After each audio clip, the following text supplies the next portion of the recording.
Yes, sir. Yes, sir. Welcome to another episode of D313XP, episode 29. This is your boy DC1, holding it down for known as Jay and for Bree. You know, the guys will be joining us shortly, man. It's been a while since we've been on the show, man. Listen, man, we did a lot of things. We got some things to talk about. It's not gonna be a long show today, but we got some things we definitely got to talk about, man. Listen, um, first I want to say he wanted to, give a shout out to everybody. That's been supporting this channel throughout. I want to give a shout out to my guys at Dynasty Sports Network Detroit. Saying make sure y'all hit that like and subscribe to their channel.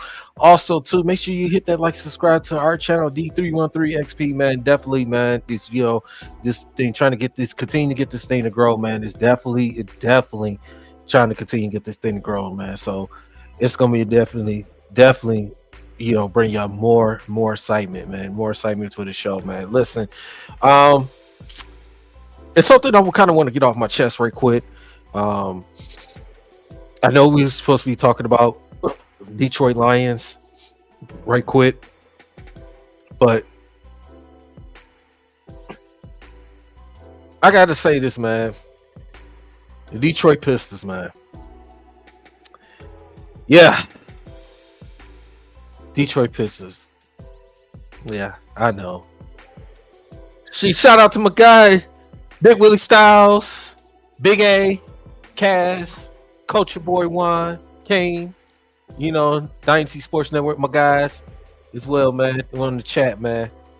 Um, the struggle continues, man. It continues. Um, Watching that game last night, this is the opportunity that the Pistons can take advantage of against a Memphis team that's banged up, missing players, including their best player that's been suspended, John Morant, missing Marcus Smart, missing Luke Kennard, and this is the opportunity the Pistons to take advantage of to stop their losing streak. Unfortunately, again, it's been the same thing. Turnovers, not playing consistent defense at all. And fourth quarter woes. Fourth quarter woes got them again, man. It's looking at the game,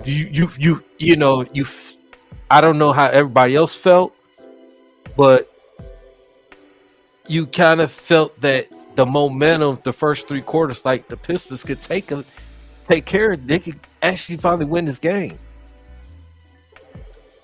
And then to Desmond Bain. Gotta get a shit. Desmond Bain's been one of the most underrated players in the NBA. And say what you want. Some people say he might be the second best player on the Grizzlies, maybe the third. You add Jaren Jackson Jr., he might be the second best player. But Desmond Bain, he lit him up in the second half. Pistons, they gave up 30 points and he scored 30 points in the second half. I mean, he lit him up in the third quarter. I believe he had 17 points in the third quarter alone.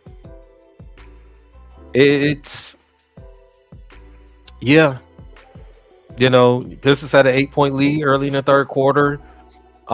Just turnovers, man. When you turn the ball over and you allow other teams to get back in the game.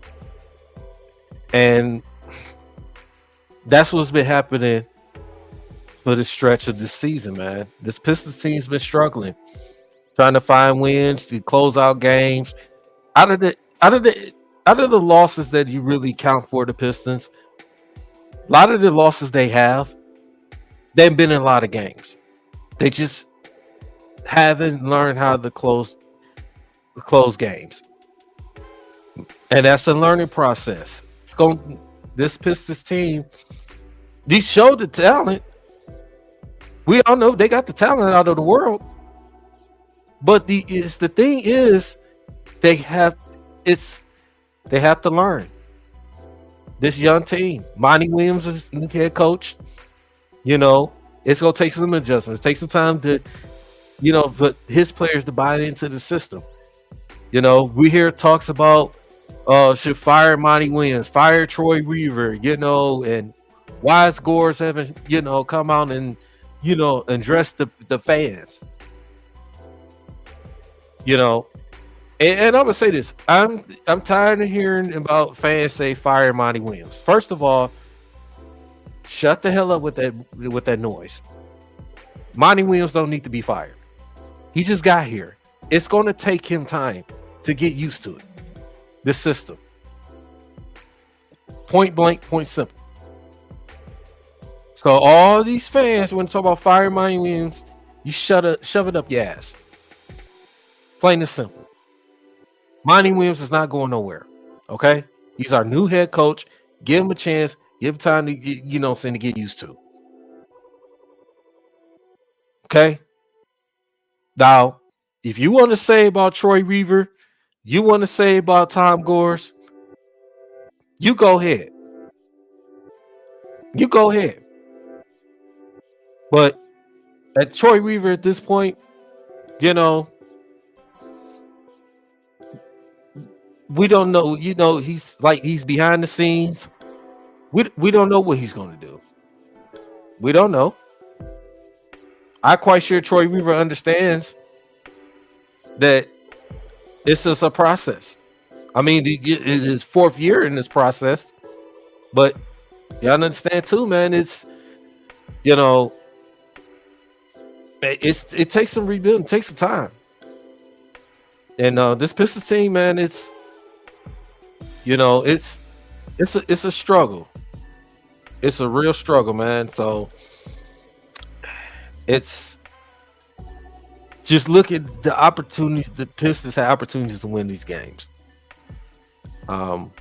It's crazy, man. To see our team like that, man. Our team is struggling to close our games out, man. So, they say, man, you lose by 14 to Memphis, a team that's banged up, that's been struggling, been shuttling themselves. It's frustrating. It is frustrating. As a Piston fan, it's frustrating to see our basketball team lose like this. But we just gotta keep hope, keep faith, man. We same thing, we get, saying when it comes to the Lions, Lions been laughing stock team for a long time, and they turned it around, they made some moves. I know it's still, our football team still needs to address some things, but they moving in the right direction. Get a shout out to the Wings. The Wings are moving in the right direction. They're winning. Steve Eisenman with his dealing with this rebuild for over a few years. It's going to take time. Scott Harris, he's going to his 2nd year. The Tigers are already making progress. They finished the season off strong this past season. If you really look at the Pistons schedule, a lot of people say they don't know if they're going to win these many games, before the end of the year. I mean, you got Indiana, you got Philly twice, Brooklyn twice, Utah, all these other games. You got those coming up. Pistons are, they are competing. It's not like the guys is quitting on Monty Williams or they quitting on this organization. They're not. You can see it. You can see it in Isaiah Stewart and Cade and the other guys. You can see it in them. You could definitely see it. But again, these guys has to learn. They have to learn how to close games. They have to learn to quit turning the ball over. They have to learn, make free throws. You got to learn. Those things will come eventually. Those things will. The more you win, the easier it is to be happy, having fun. And I just think that the Pistons, it's a struggle. Not just for them, for these players, for the organization, for the fan base. So it's going to take some time. It's going to take some time. like I said, it's hurtful. It's definitely hurtful, man. So I just really want to get that out of my chest right quick, man. I just pray that the Pistons, you know, could get a W. Um, to be feeling good about themselves, get the W. You know what I'm saying? Not just for themselves, the organization, the fan base. So we, get that W. Just feel good about it. You know what I'm saying? So yeah, man. So definitely, man. Pistons. Stand behind you. You know, yeah. It's gonna be a struggle, man. It's gonna be definitely a struggle, but they're gonna get better. They're gonna get better. But yeah, um, but yeah. Just speaking of that, yeah, I'm done with the talk piss. I had to get that out of my chest right quick, man. We definitely got to talk about it, man. Switching over to the new topic, man. We got to talk about the Detroit Lions, the Saints. You know, this past Sunday, the Detroit Lions pulled off the victory against the New Orleans Saints, 33-28. Lions came out the gate in the first quarter, first half. They came out, they was up 21-0. And it's pretty towards, the Saints was trying to make the surge and making a comeback, but the Lions able to prevail, to hold on to put off the victory, 33-28. It was a much needed win for our team, because the simple fact we need to take control our own destiny, not only just in our division. We need to have control when it comes to also the NFC. So definitely, yeah. So it's going to take some time. Yeah. 1 second. 1 second. Oh yeah. Yeah. Oh, she in her room. Okay, I'm sorry. No, you good. She up there laying down. Yeah. Yeah. So sorry for the interruption. Yeah. Yes. So it's definitely, man, this is they pulled out the victory. So the Lions, they're gonna be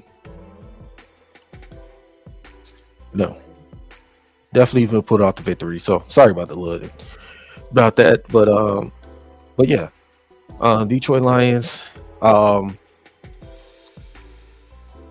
will be, they needed that victory. They gotta control, they gotta take care of business rest of the way.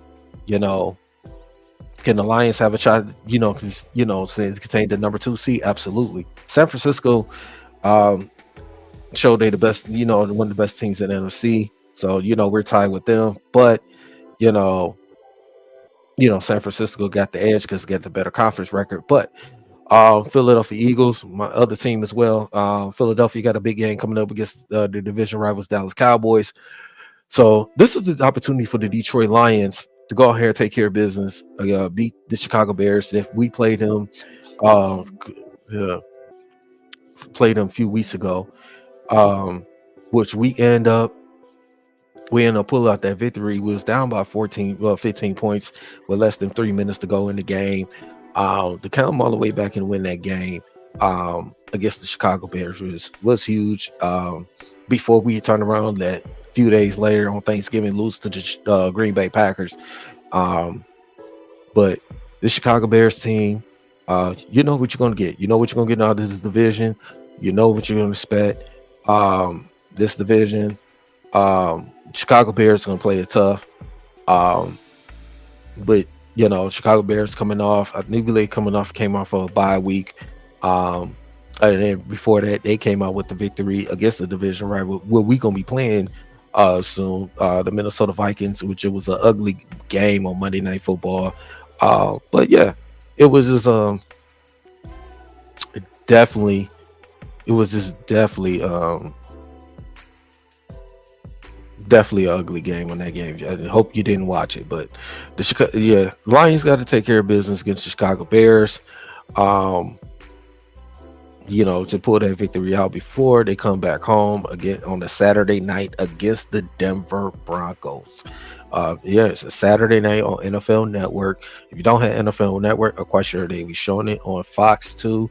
So I'm assuming. So just make sure you stay tuned to that if you don't have NFL Network. So, um, yeah, Lions, Bears, like you said, again, it's going to be another one of those games that the Bears want to get revenge. They felt like they should have won the game, which you know for the Bears fans' perspective, the other NFL, to fans' perspective, that was keeping out of those games between the Lions and the Bears. They felt that the Bears should have won the game. The Bears basically took control of the majority of that game, and the Lions came back and took that victory. But also too, Lions need to clean up some things, which I like they did Sunday. They did not turn the ball over. They forced the turnover. Yeah. So it just, yeah, yeah. So yeah, but yeah, it's definitely, yeah.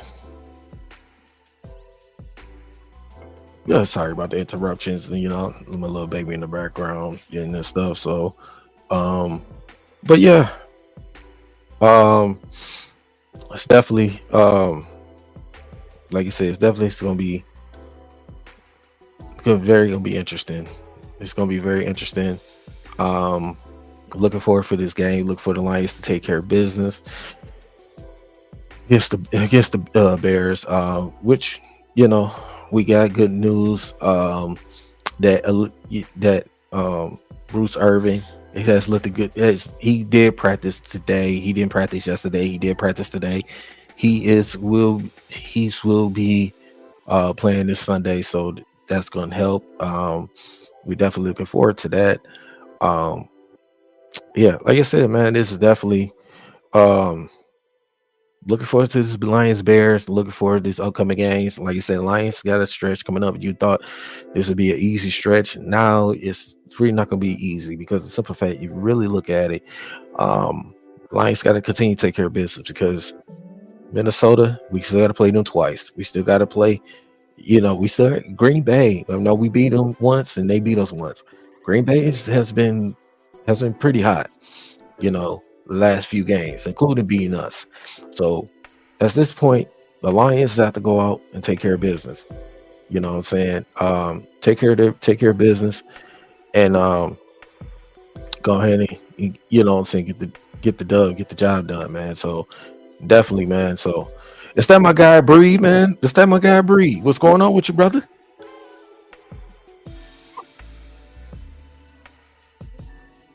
What's up, bro? What's going on What's up? with you? What's What's going happening? What's on? happening? What's What's happening, happening? man?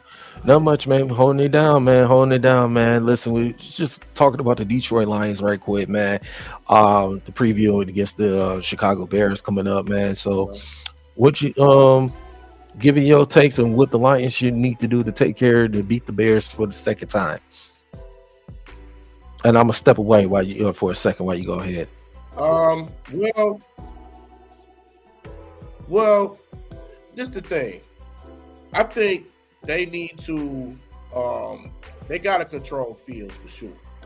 They can't make him a mobile quarterback. If you're gonna make him, you gotta make him a thrower. You can't make him both a passer and a run. Can't do that. You cannot do that. You gotta control the line of scrimmage as well. You have to. The first game, we can't do the same thing we did that first game. That's we got lucky even winning that game. We shouldn't even have. But the thing is, we have to clean up those mistakes because the Bears is like they gonna be a different team in Chicago because they looking for payback. Just like how Green Bay was looking for it, they looking for the same thing. And they're gonna pretty much try to do the same thing Green Bay did to us. But it's a must win, and it's gonna be cold. So it's one of them games where you just gotta it's a division game. it's gonna be one of them smash mouth division games, which it's gonna come down to that throughout the last part of the season. So you just gotta time of possession is key, and you gotta and this defense has to control the line of scrimmage as well, especially in the middle defensive line. They gotta put pressure on Fields. They got to. You can't go a whole game without putting pressure on them, and Hutchinson can't do it himself. He has to. Other people have to step up, and it's a must. So that's my thoughts on it. No.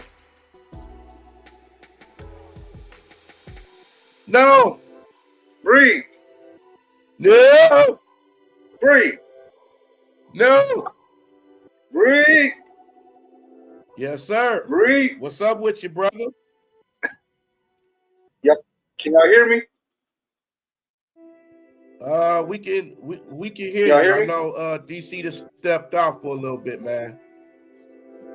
Yeah, we can hear you, brother. Okay. It sound clear? I'm trying to see if I can hear y'all through They my were just talking headphones or about not, because I don't hear y'all through the headphones. Man.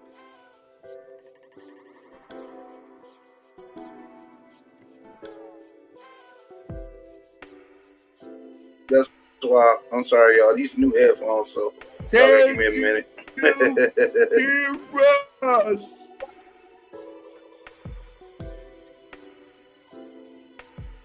Can you dig it? Can you dig it? We dig it, brother. We dig it.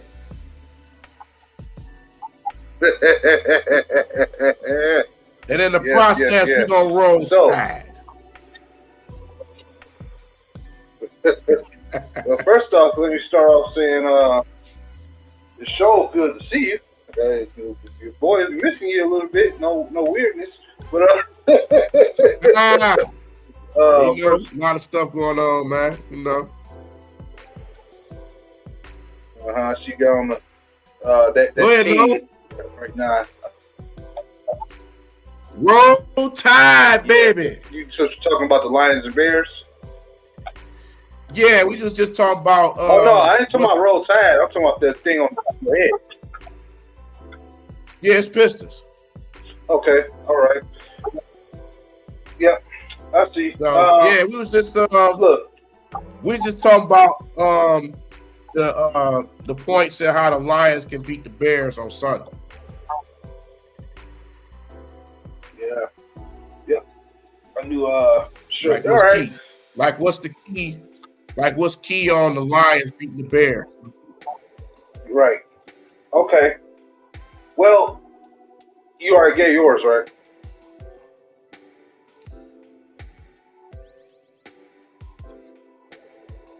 So I guess I'll go and say this. We know what happened the last time they came here.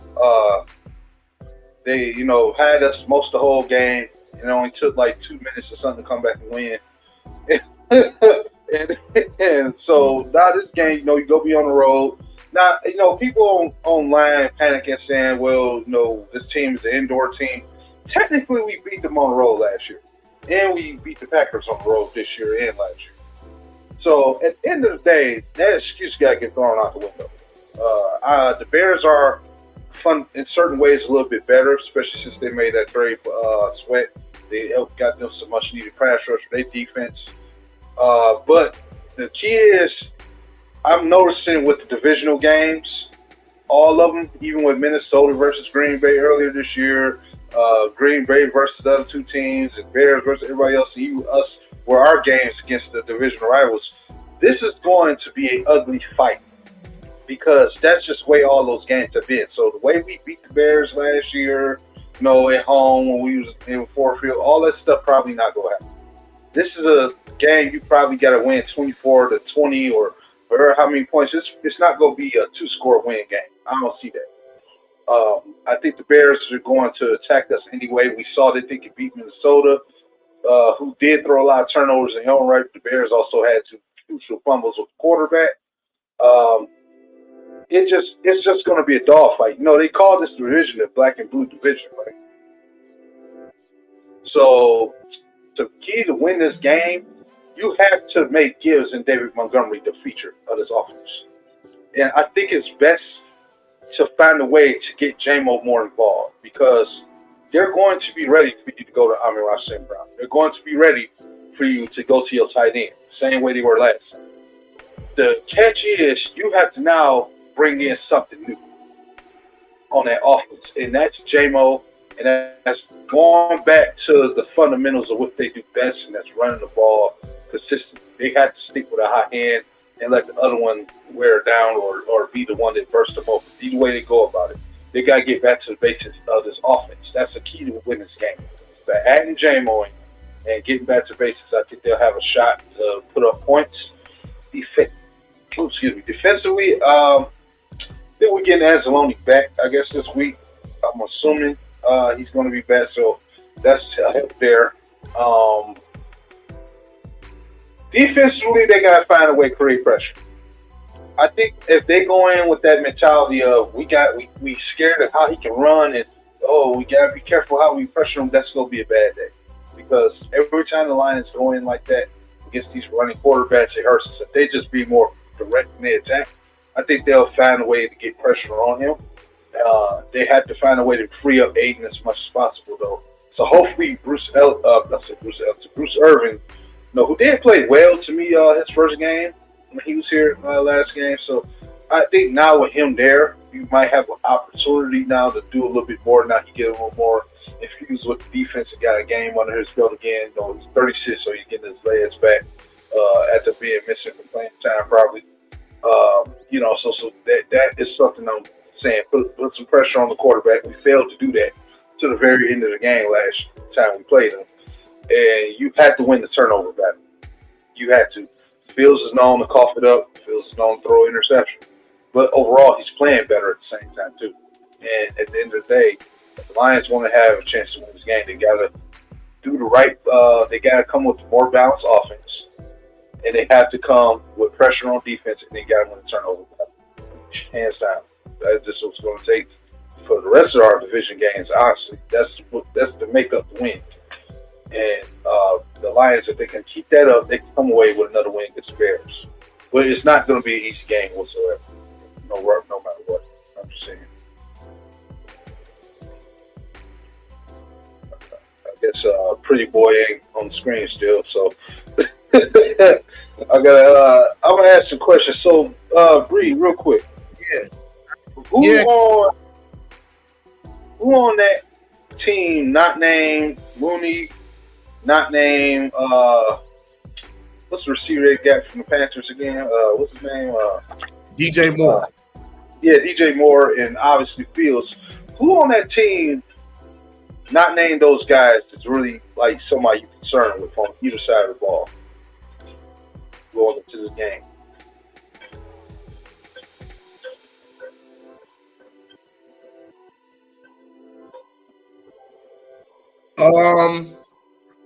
Well, it's a lot. It's a few.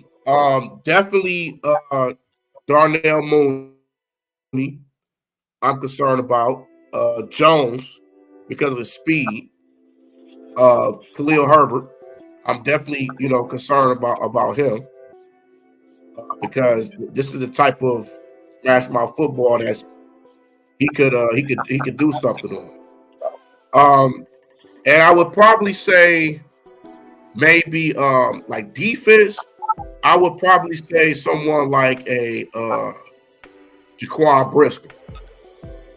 I would think somebody like that. Okay.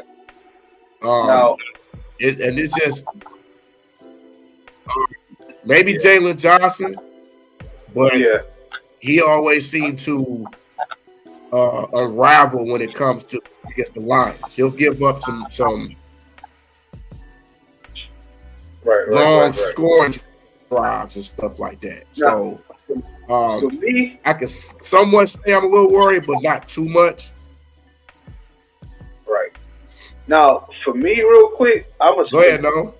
For me, real quick, I'm gonna say it's Jack Sanborn. For some reason, this dude just comes and plays well against us. I don't get it. They always blitz the extra backer to me when they play Jared Goff. Now, I think part of the reason is because he's not a mobile quarterback like that. And I noticed that's when they like to free him up into the pass rush. And he did a lot last year. The same way. Then he kind of went quiet. And as soon as they played us last time, it's Jack Sanborn. So if you focus on Sweat, you'll probably forget Jack Sanborn is out there. No, he's not this, top 5, player or nothing. But he can be dangerous when they want to blitz because he is good at that as a blitzer. And in the Lions' offensive line has taken some bumps and bruises on the injury. Then we don't know what's going on with Frank the Tank. So in that regard, I might be a little bit worried in general of their linebackers, because you got Edwards out there. He's looking like that's acquisition. Right. And then on top of that, if we go to those I would say another person too, and I forgot to mention is Cole Kmet. Cole Kmet could be another problem. It's just all these tight ends problem every year for the Bears because they see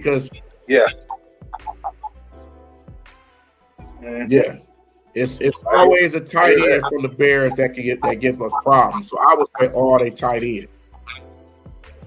Yeah, that's been going on for years. Remember Miller? Because Andrew Miller. Trey Burton, I remember. You know what? Cole Kmet his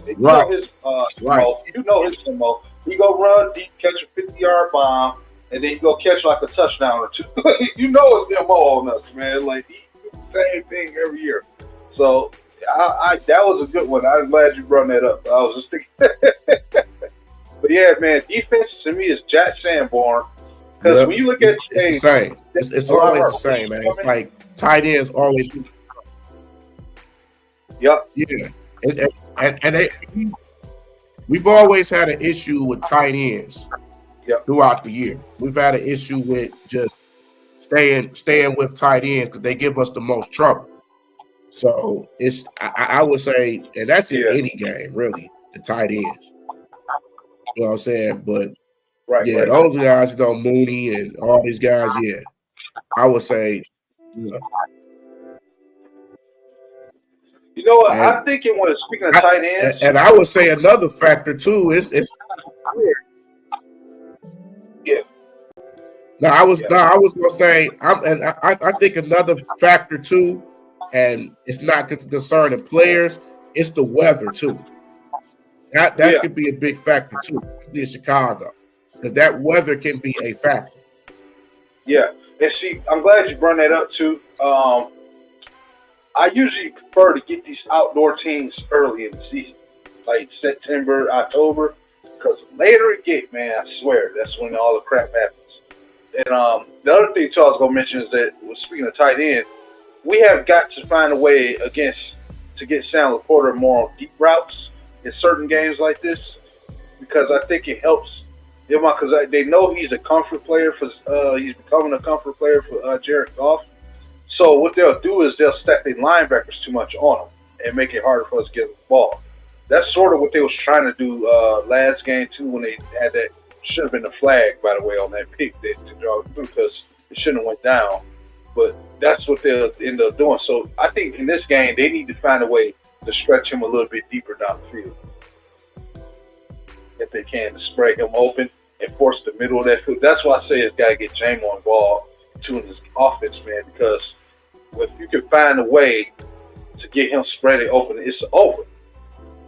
You know what I'm saying? You get him run some slants across the middle of the field, it's a wrap. And you seen how fast he was. It looked like somebody was pressing the down, like we was on YouTube watching the video, and then we just clicked and made it real fast. He ran into the end zone the other day. So I'm like, good Lord. So that right there is something the Lions got to do, man. Ben Johnson got to be on his game this time, man. He cannot be coaching a weird offense. Like, when they come to our divisional rivals, especially, we got to be on it, bro. Like, Ben Johnson got to be on the real, man, because, you know, especially if you start off fast, you got to put that team away, because they in trap mode right now. They trying to prove that they can be better, and we don't need to go in, feeling good about ourselves because we know we got a good record.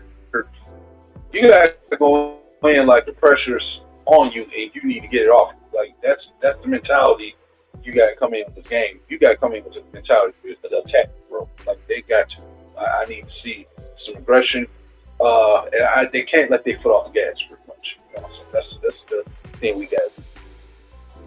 So yeah, I agree with that, but I also think it shouldn't take coaches for this team to rim up. It should already be in them. This is a division game. They should already be. These are the type of games that, you know, all these division games, they mean something. Well, all the games mean something, but definitely division games when you try to clinch a division title, which we haven't had in like 30 years. So they got to take this seriously. It shouldn't take the coaches for them to ramp them up and be ready. They should just be ready themselves anyway. This is NFL. You can't have, you know, you shouldn't just have coaches try to amp you up and get you ready for these games. You should already be that way. Right. You know, no matter how much money you have and your drive or whatever, it should already be there. That's you're darn right about that. So, with that being said, everybody. That's how I look at it, though. Oh yeah, for sure, Bree. You know, I definitely get where you're coming from. But, I want to say real quick before, if anybody new joining us on the show, man. First off, I want to say welcome you. I'm known Miss J as well. For those who may not know me, for you know, 1.2 of y'all that's in the chat. Appreciate y'all. Much love to y'all. But if you can, man. You like anything we us brothers up here had to say? You know, we got decent sex appeal up here. We look smooth. Now I got a beard, and Bree got the gear, and Daryl missing. But you know, make sure y'all hit like, comment, and, you know, subscribe, man. Subscribe to D313XP, man. We in. I'm gonna put our link tree in the chat as well. You know, you follow us on Facebook, D313XP, man. You know what I'm saying? Our separate channels, you got the New Breed 313 Sports. You got the New Breed 313 Real Talk as well. You got Daryl Simpson, his channel as well. Then you got my new YouTube channel, known as J313. Got some content on there. Got some Tigers content on there as well. As well, so y'all want to check out. In fact, if it's okay, Bree, would you like to switch to the Tigers real quick for a minute? Because it's some missing news with them. And first of all, we got to talk about AJ Hinch getting a stitching. That was the pay and the amount of years was undisclosed, but it was just told to us that it was a long-term deal. So anytime you hear the word long-term deal, you're thinking 4+ at least, right? So that was a move that was made actually the week after the season ended during the dinner. Scott Harris announced that this past Monday. So he obviously was happy to be here, man. As y'all know, also last week we sat Kenton Maeda, one of the 2 starting pitchers over there from Minnesota. And looks like, unfortunately, today it was brought to my attention that we might have just lost out on Eduardo Rodriguez. So, and he ended up signing what I believe was a 4-year deal for $80 million with the Diamondbacks. So, just for starting with AJ Hinch, Bree, what's your take? Team a whole.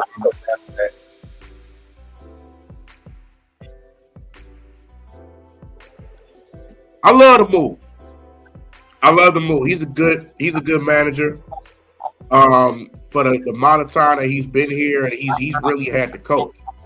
So, and he's used to, you know, coaching young players. I mean, he did it when he was with Houston. So this is a whole nother, you know, team that he has to learn teach. So I think it's a good move. I think the move that they even made has been good. So this is still a good team, man. I think they up, you know, they ride, you know, the stock is risen with them, and to have a coach like this, man, and that wants to be here. Like how many coaches you see out here wants to be there and wants to coach this team. You know what I'm saying? It's incredible, and we're lucky to have a manager like that. But I'm very happy for AJ Hinch, man. He deserves it. If it's a 4, 5, 6 year, however how long it is, You know, it's gonna be cool. Now we gonna see what type of team this is gonna be without Miguel Cabrera there. So they got to make up. That's a huge adjustment there. So, but this team is on the rise, man. They're a nice, good young team. They should compete next year for that division. I believe if it wasn't for injuries, they probably would have had that division. Because Minnesota was not that dominant as people would think. So I think it's good. I think it's a good move. Shout out for the Tigers for making that move, man. I think it's a good move. We just got to see, how things go through the season. Okay, so let me ask you a question too about how you look at Kenta? Oh, I'm sorry. No, I was saying, what's your opinion on Kenta Maeda though? Well, I know he's played for Minnesota. He was one of the two starters. The other guy signed somewhere else. I've seen a lot of him with Minnesota. I think he's a decent pitcher. He played, fairly well with Minnesota. I think he's more of a control type pitcher. But I still like the move that the Tigers made. I mean, it's the division. I was surprised Minnesota even trade or gave him up to the division. That's shocking. But I like the move, man, because you have to have another pitcher because we've had a lot of health issues with pitchers. I mean, Casey Mize can't even get on the field. And we've had injuries with pitchers. So I think this is another good move for another pitcher we need. So I think it's a good move to get him. And for the contract you have, which you kind of don't know what to expect you do, but yeah. But if he has you got a discount with that. And the way people are getting paid now, that's a discount, especially for especially on the contracts we see thrown around, the Sonny Grays and all that. So it's out there. But I think it's a good move, man. I like this move, and I'm eager to see what kind of season they have, and and this whole pitching staff too. Eager to see this pitching staff. Hopefully, we can have a healthy Casey Mize for once in our lives. Yeah, you said a mouthful there, brother. I had to.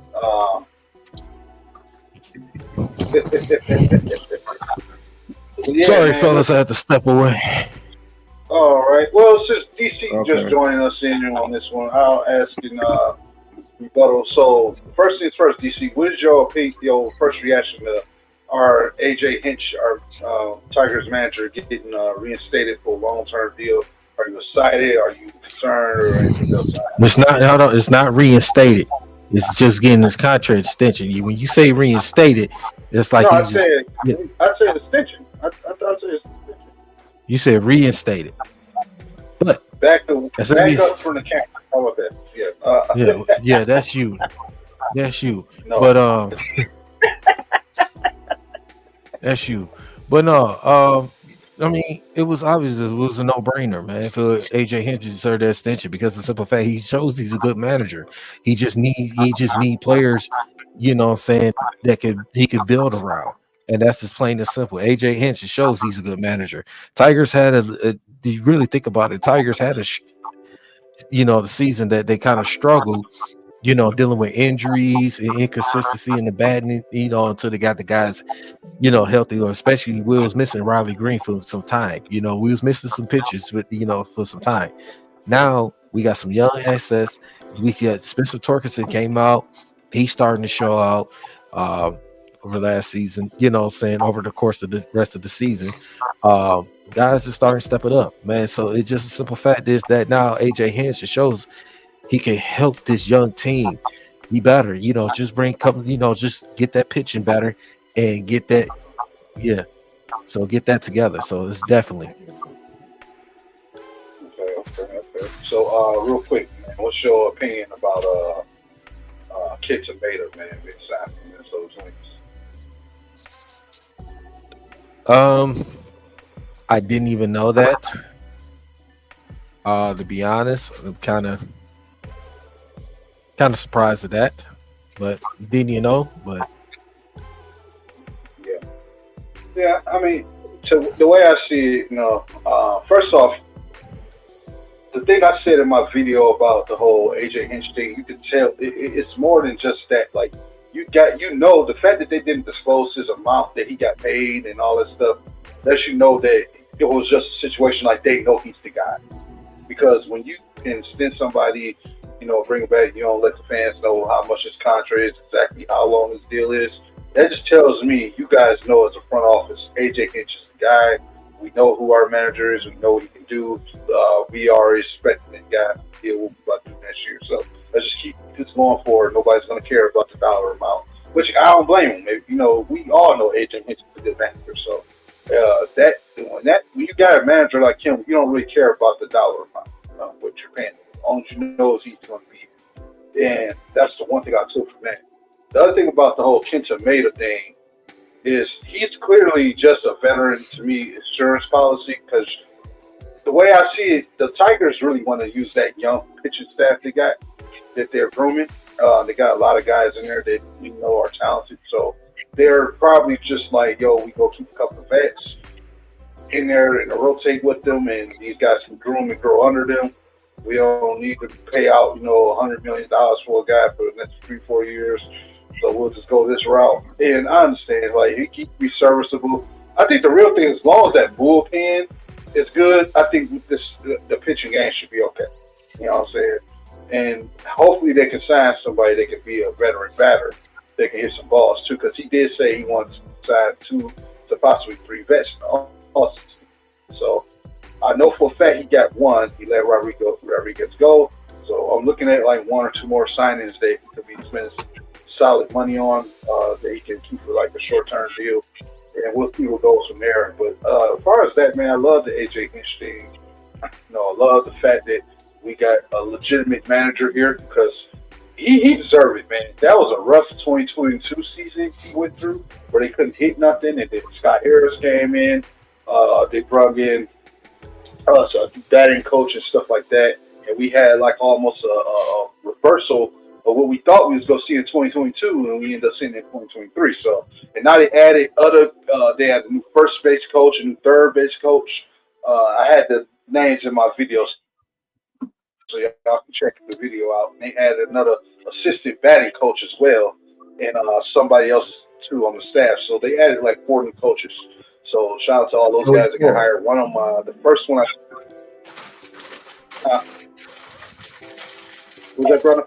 No, I said one of the coaches they signed was Joey Cora.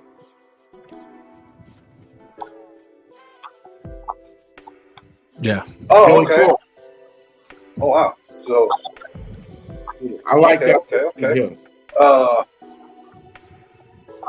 Okay, for sure. Oh, yeah. Anyway, so now you know. Yeah, I know one of them was, he used to coach for the Pirates in 2017, the same thing. And then I think the other one was the New York Mets, I think. The same one. The third base coach, I think he did for both those teams, so now he with us. Like that. You know what I'm saying? Yeah, man. One of those guys got a last name I'm not about to pronounce. Swatsky, or I still can't get it. But I cannot pronounce his name, bro. But yeah, man, that's the Tigers. Daryl, real Just quick. call him Did you get a chance? Huh? What you say? Go ahead, No. no. Oh no, I was gonna say, Daryl, did you give your opportunity to talk about your keys going into the Bears game? Oh yeah, yeah. The Bears, Lions, man. Like I said before, y'all guys jumped in, man. This is one of the before you guys jumped in. This is one of those games that the Lions got to take care of. Not just this game, they got to take care of the rest of these games, because the simple fact now that the second seed is on the line, possibly the first seed. It somehow, some reason, Philly falls off the map for some odd reason, but I just don't think so. But Lions had the opportunity, but they got to take care of business. They did pretty well against the Saints. Saints, they was playing for something too. Let's not forget. They was playing for something because they trying to contend for their division. The NFC South is not great. You know, they trying to keep pace with the Falcons. So it was a huge win. It was a tough environment. Our fans showed out. Give a shout out to our fans that showed out at the Superdome in New Orleans. Our fans showed out. They showed out big time. It was more Lions fans than Saints fans out there. So got to give a credit to our fan base as well. So we got to go in there. This is a division game. We got to treat the Bears are looking for revenge. You know, they controlled the most of that game when they came here. We ended up scored 17 points with less than 4 minutes. You know what I'm saying? So we come in, you know what I'm saying? You cannot take this Bears team lightly. They may not play for anything, but it's still a division game. You got to take care of your division game. Because after that, you got Denver. Denver is, even though they lost to Houston, Denver's trying to creep up. They trying to fight for a playoff spot. Then we got Minnesota. They trying to fight for a playoff spot. Dallas. So we got to take care of business, man. You know, we got to take care of business. So Chicago, we cannot overlook past this Bears team. So we gotta some things we still gotta clean up. Hopefully we could get the Justin Fields. And you know, saying you put some pressure on. Mm-hmm. Yeah, that's definitely true. I was saying the same thing, man. You gotta put some pressure on. You gotta win the turnover battle as always. That's sort of a guarantee you gotta do. So we gotta find a way to come with the most balanced offensive attack too, though, as well. Because that run game is very vital to our success. And we need that because they go try to bounce theirs, and when it comes to putting pressure on Justin Fields, I mentioned earlier as well. I was like, man, they gotta make sure that they don't get too like how they did with Lamar, like they don't want to press them, but they want to press them, but they don't. Like you gotta be direct, like straight up. You know he go run, still tackle him anyway because. It's trying to like drop back and contain, hoping he don't go this way, don't go that way. He's going to burn you. So, he has a couple of decent receivers now, a tight end that can hurt you. So you might want to, just go ahead and try to take him down. Because I don't care how good of a running quarterback you are, if you got a defense that can generate real pressure, that jump won't matter. You know what I'm saying? As much as people try to make out to believe, quarterbacks got to have time to find space to run too. You know what I'm saying? So at the end of the day, you can still take them down. But that's that's a good breakdown from you, our brothers, man. Good job. Now let me ask you a question. And don't put in Will Harris. Don't do that. Don't do that. Don't do that. I almost kicked you off the screen. Don't do that. Don't do that. Oh my God! Hey, listen, fellas. I want to bring coming into the game, man. I want to bring this up right quick. I kind of want to switch things a little bit right quick. I did say Nomas. I didn't want to talk about it. I did start off the show, talking about it, which I had to get that off my chest. Yeah, and I know Bree was at the game yesterday. We already know Bree was at the game. The plug, of course. Man, was insane. Bree, Nomas, I need one of your guys. I don't care who started off, man. I need one of your guys to talk about what's the struggle with this Pistons team, man. I don't care who starts it. I guess I'll be the. I think you're being too nice with the word struggle. This is a team that just falling and can't get up. Simple and plain. It's like an old person that fails, nobody around. They don't have the thing around their neck to press the button to get the authorities to kind of help them. They not to make a joke about old people falling, but that's just what they are. They can't get the hell up out their own way. I don't know what it is. So you know what? This is a bad game. I do feel like we might have underestimated Desmond Bain a little bit. I don't even know how to explain this properly without sounding crazy. It's just the team just bad for some reason. You got people saying it's because of Monty Williams. I don't personally believe that. I can't personally believe that. I have my reasons too. I know it's kind of hard looking at the situation to explain why he's not the problem, but your team doesn't have enough depth, and that's just what it comes down to. Bro, you had a couple of good games, especially when Bogey first came back, and you seem to have found something. The team doesn't defensively have enough depth, and then you don't have enough size either down low, and now Jalen Durant's hurt. And that looked bad yesterday. Him holding his leg, that didn't look good.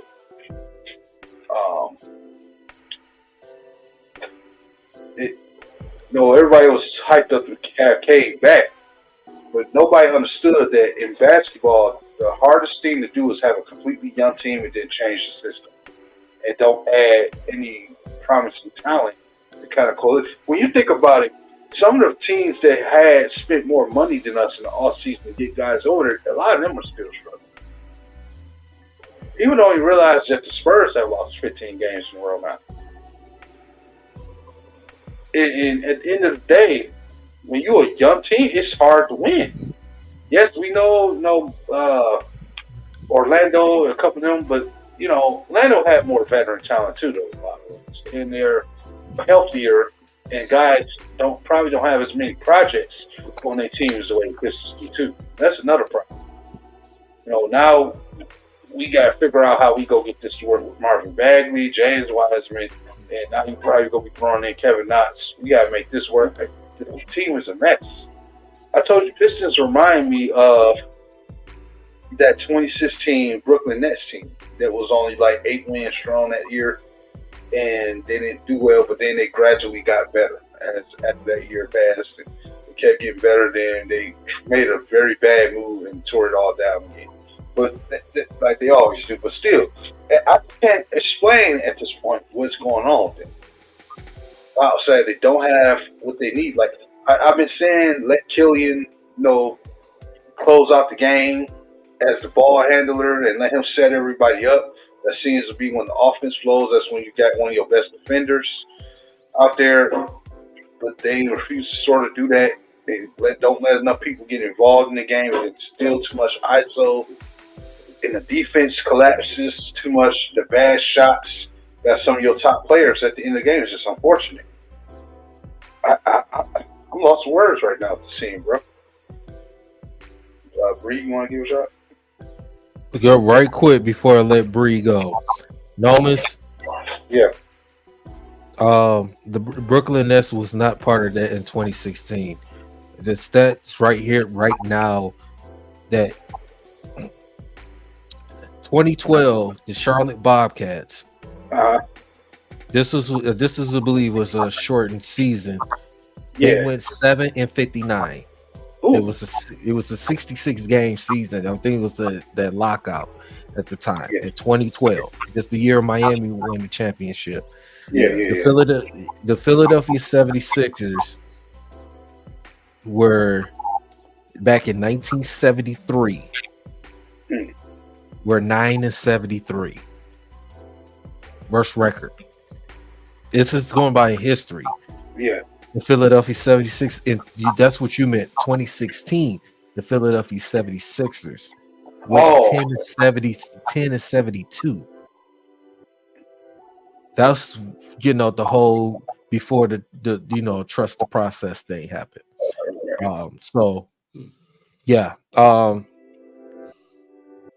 Pistons as an overall record in a 4-year span. The Detroit Pistons are 82 in the 4-year span. Are 82 and 238 losses. Yeah. And you know what? How the hell the Sixers go have the record that's backwards of the Warriors in the Bulls, bro? I go at 73 and then 10-72. I just want to throw that out there, but yeah, man, that's terrible, bro. Now you know what? People are trying to blame that on Troy Weaver. But when you think about it, though, the Pistons had already been on decline before he got here in that part of that 4 year span. So you can't blame all that on him. Like, that won't even make sense. But go ahead, Reed.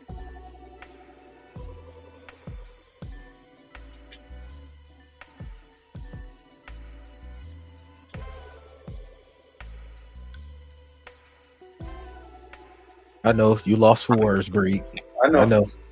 You've been at the game, so I know you definitely hurt. Oh, I didn't know. I didn't know it was on me. Man, it's a lot of things I can say about this team. They not exciting to watch anymore. The fans is not coming to their games. Somebody showed me a picture, and it was crazy, and it showed me like nobody was even in the front of the building for a while. I don't know if because they didn't know it was a game or something, but that right there, I was like, damn, that's crazy. But I know some people want to blame Troy Weaver and Monty because of the money he has. Like, oh, well, he could turn this team around. Even saying, well, if we would have had Dwayne Casey, this team wouldn't be like that. But this team was like that when Casey was here. They didn't have a losing streak like that, but they was bad too. So I don't think it really matters what coach we have. This team don't have no fight, and in a lot of cases they feel they don't want to win. Like it's always the fourth quarter. They'll compete into the fourth quarter, and then they just let it go. Let it go. And you can't be a team like that. You can't give up in the fourth quarter like that. You can't. You can't show no intensity. You can't show anything. And it's embarrassing to watch that. And Kane can't do everything. People got to step up. You know, Jaden Ivey got to step. Man, don't get me started on Jaden Ivey. Please don't get me. Now I see why he's not starting, because he can't play no defense. Can't play no defense. Well, in some cases, a lot of these players, he don't. Come on now. He can't play no defense. It's too much to him trying. See, he tried too much to be like John Morant. He's never going to be John Morant. Well, I'm gonna say this, Breed. I'm gonna say this, Breed. I'm gonna say this. Now, I'm not saying. I'm not disagreeing with you. You know what I'm saying about his defense. That's why Monty didn't have him starting. But since he came back as a starter, he has improved. I'm not saying it's great. He has improved. Yesterday, at least throughout the first 3 quarters, he didn't play the first quarter, obviously. But the second and third quarter, he was playing pretty decent defense. He was okay. Yeah, he has his moment. Entirely of that all game. Exactly. I think what it is too psychologically that there's something he needs to get over. That he needs to get over as far as that he felt that he should have been a starter in the beginning. Monty Williams did this for a reason, because you haven't proved defensively.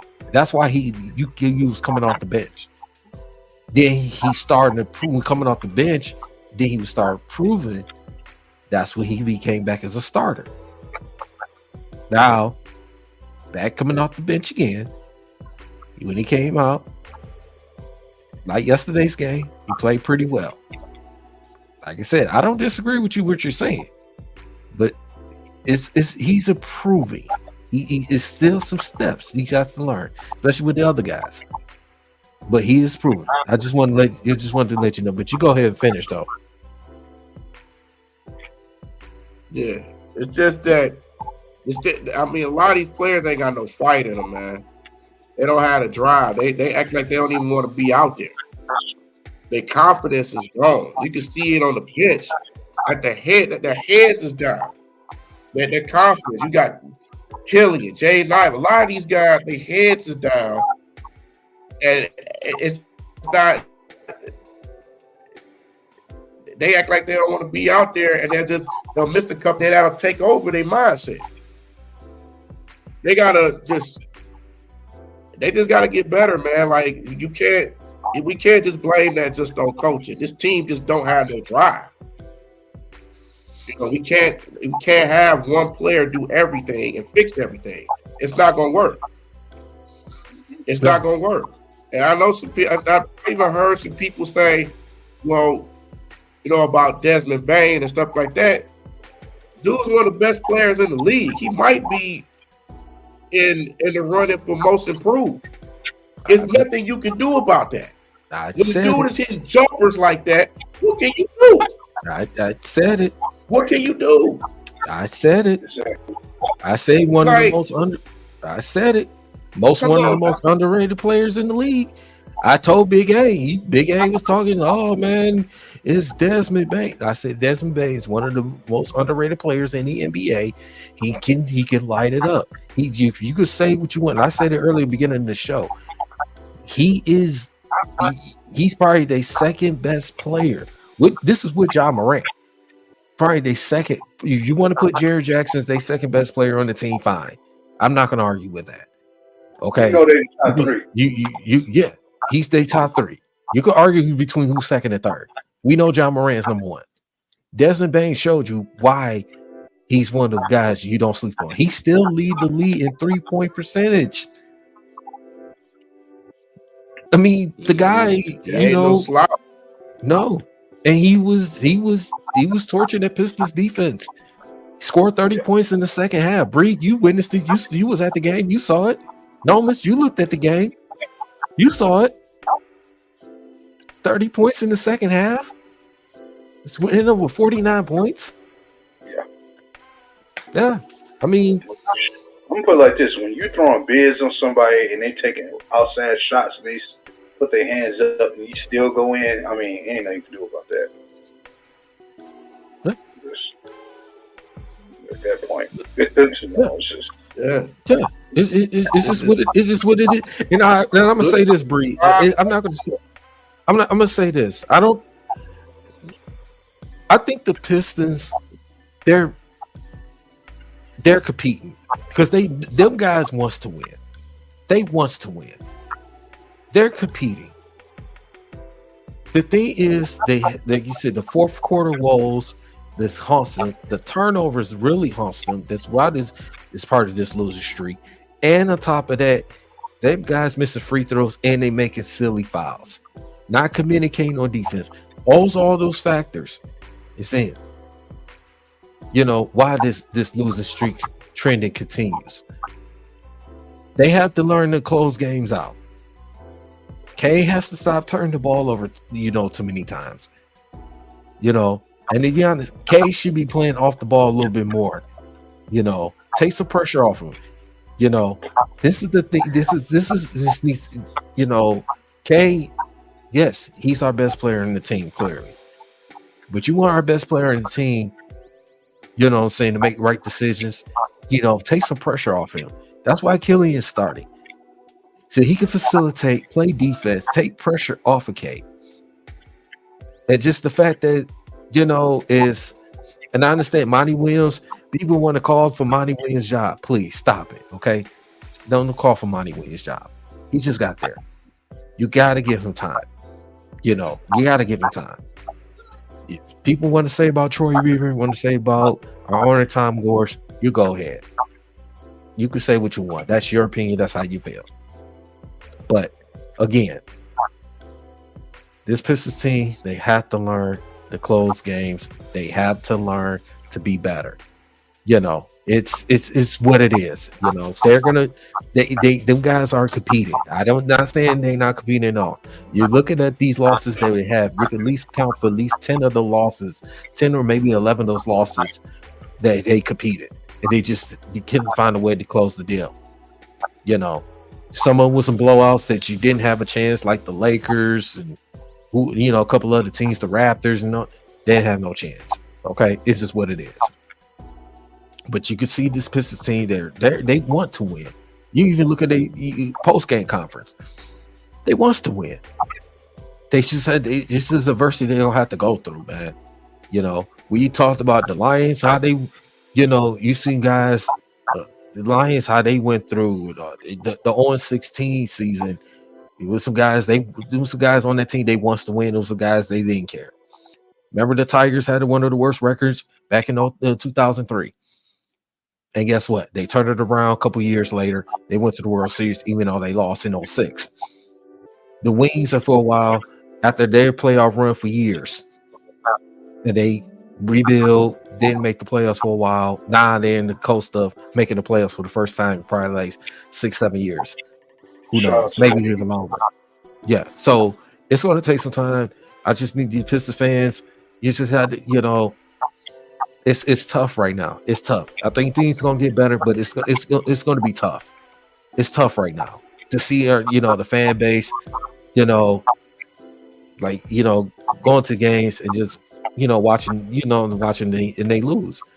And it's really tough for us, watching the game. It is. So, could they get a win by the end of the year? Possibly. Possibly. Who knows? I mean, you got tough games. You got Indiana, you got Philly twice, you got Brooklyn twice, you got Utah twice. I mean, you got Milwaukee. I mean, Pistons could shock somebody and beat Philly. Who knows? Who knows? We'll see. So, at that point, go ahead, no. Yeah, I mean, what I can say is this. When you look at the scene, like I said, you have Killian out there with Cade, right? And it's like you have to let him do more than just play the point guard sometimes, and then just like, okay, you just go be out there on one of the wings as a threat to catch and shoot, or you go and then turn around and play defense. In these late game stretches, let your least turnover prone player dictate the game with the ball. Because when I notice turnovers happen, our favorite thing happens to say is that, it's lazy passes. I thought also times where we just got guys being too cute too, though. Like they try to come up with too much finesse. The lanes they create and the way they try to get to the rim are not simplified. And that's something they need to change, because you can't just come out there and put a small guard. You got Cade trying to throw a pass in a tight window to that small guard with 3 defenders around. What is that? That's another reason why I'm saying they got to switch up the way they operate. They got to get more simplified. You know what I'm saying, on passes. And they got to quit being lazy on passes. And then the other thing with Ivy, too, why he struggles, not just defense, he also turns the ball over with his decision. He wants to be, like you said, John Morant. And he don't even know how. Like, I'm seeing him get the ball, then he's trying to turn up the tempo, and then he loses it. Like, I told people when he got drafted, I said the best thing for him to do is to lean on the slower pace of his game. Because if he comes in trying to lean on the more athletic John Morant side of his game, it's going to be bad. When he slows it down, when he, gets himself in rhythm, you let him play off ball at times too, Jaden Ivey's looking real good. But when you get Ivy, I want to be the superstar, that's when you get bad Ivy. That's what's been keeping him out of the lineup too. It's not just his bad defense. It's that as well. And then I need for people to stop. I know you want to give Asur Thompson the opportunity to shoot threes, but right now it's not the time to do that. Let him find his rhythm. Let him do what works for him right now. And as the late end of the season goes on, let him add that to this game. But right now, I don't need to see him chucking up threes. I don't need to see Isaiah Stewart chucking threes up every time he's open. I don't need to see 30 seconds of passing the ball around, running out the 3 line, passing the ball around again. Y'all need to come up with something simplified. That's why you're getting turnovers, 12 turnovers leading to 19 points. 17 turnovers, 17 points. You can't do that. You're trying to be too damn cute. I remember seeing simple passing routes and guys that can just get to their spot and be more simple. And it happens to us all the time. When are we going to realize that that's what we got to do? We cannot sit here and play hot potato with the basketball. What are you trying to do? At this point, somebody got to take a shot.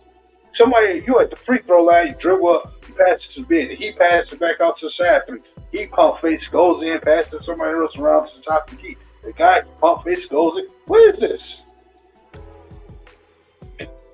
At this point, you take the shot or you just turn the ball over. That's literally what we're doing. And then on top of that, the lineup out there with Sasser, I'm just talking about some things that's been annoying me. I like Sasser, but why is he the one guard when he comes out there? He needs to be stretched out as a 2 guard with somebody bigger next to him that can get him the basketball. This trying to play iso ball, let him shoot it up there and go cut it. I need a change. I need a rhythm change. You know what I'm saying? And like I said, forever to end the time, Bree called it. The second we get into some trouble with Monty Williams, everybody wanted him gone. And I never doubted you on that. I know his fan base too damn well. That's exactly what the fuck happened.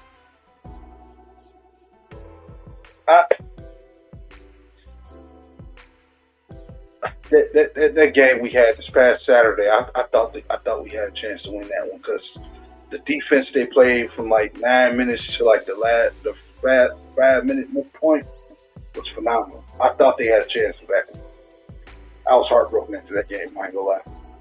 The Cavs game that broke my heart. I thought we had that. It's just to me like they got stuff to clean up. I don't know what's going on in practice. I'm not a coach. You know what I'm saying? Like I don't know what to make out of it, man. Like outside this team just being bad. You know, I do believe things to get better, but I don't know, Reed. All I know is this: if you still out here on any of these social media platforms screaming, "I need to be the starter," or "This player needs to be done," I'm not even talking to you at this point because you are lost in the sauce. You don't even know what's going on. As far as I'm concerned, you're in another different universe. If you're still worried about who's starting, you are a fucking moron. This is clearly a big issue as a team, and you worried about who's starting. Because it's not your fantasy guy that you want in the lineup. Shut up! Shut the fuck up! I am so sick of seeing unknowledgeable people run their motherfucking mouth. Your team can't close out games, and you fucking worried about who's starting. You stupid motherfucker. Shut up! Your team as a depth squad don't play defense. And you worried about who's starting. You worried about points per game.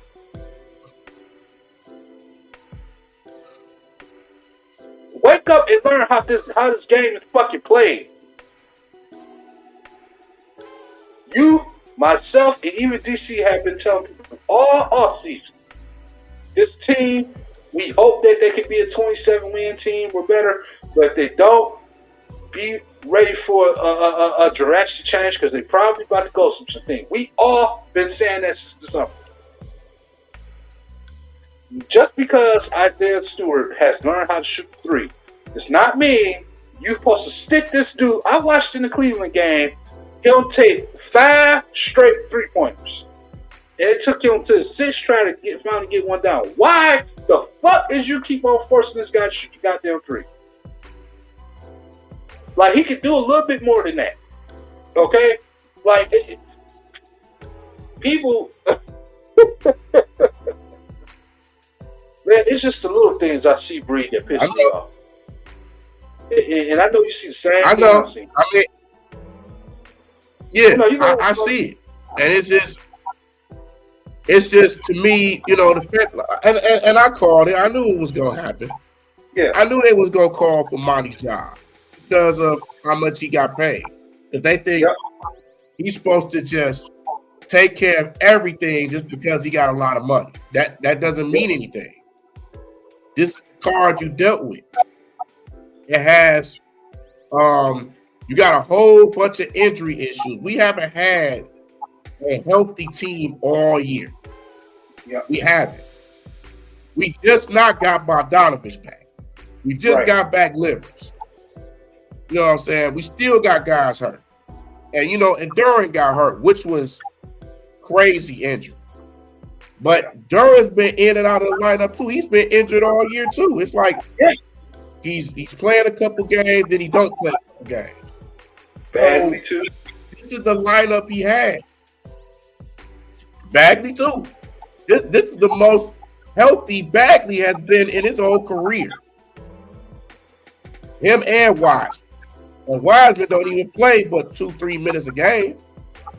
And Wiseman might as well be. They need to just exactly. But they have to figure out what their lineup's gonna be, what rotations they're gonna have. They gotta just figure that out. They gotta just try to get everybody healthy and figure out how they're gonna use everybody. They gotta calm down on them turnovers. That's the big thing. But young teams.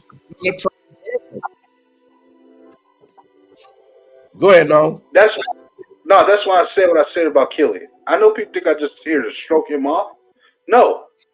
When you think about it, when he's running the ball, he rarely turns it over at all. When you actually let him wheel and deal, he does not turn it over like that. He may do one here and there. That's it. Throughout his career. If they let him close out the game and let Cade play off ball and let whoever else at the wings and whatever play off ball, half the shit that happens in these losses probably won't happen. For one, because he'll be out there for defense. Two, he's not looking to be the primary shooting threat, which means that Cade, they got to sit here trying to figure out how to set up a play, which means Cade not out here turning the ball over late in the game because Killian is looking to get him the ball to do something or have somebody else do something. Not all players go turn the ball over. Even LeBron. But what I'm saying, Kill doesn't make quite the same mistakes. His court is good as Cade's vision is on the court. Killian's is just that much better. Why not let him go out there and actually be involved in the late end of the game and let him set everybody up and give yourself a chance? I'm not guaranteeing a win, but I'm saying it will give you probably a probable better chance because Cade, it's a turnover machine. He was in college. Love him to death. Glad he's back, but he's not perfect. You run these three guys to help each other. Actually do it. That's what I'm saying. And I don't care if he don't score not one goddamn point. I need defensive help out there in the late end of the game. We need our guards to be active. I need a lineup that allows them to be active. All this ISO hot potato shit gotta stop. That's what I'm saying. And people focus on the wrong shit, man. That's what I feel what you're saying, bro. It's like they gotta find a way to make something work. I've said it before. I said if you gotta let Kevin Knox get some minutes. Like, why is he if you're a player on this team and you healthy to play, you should not be sitting out not being a healthy scratch. You should be allowed to play, damn it, because we got problems.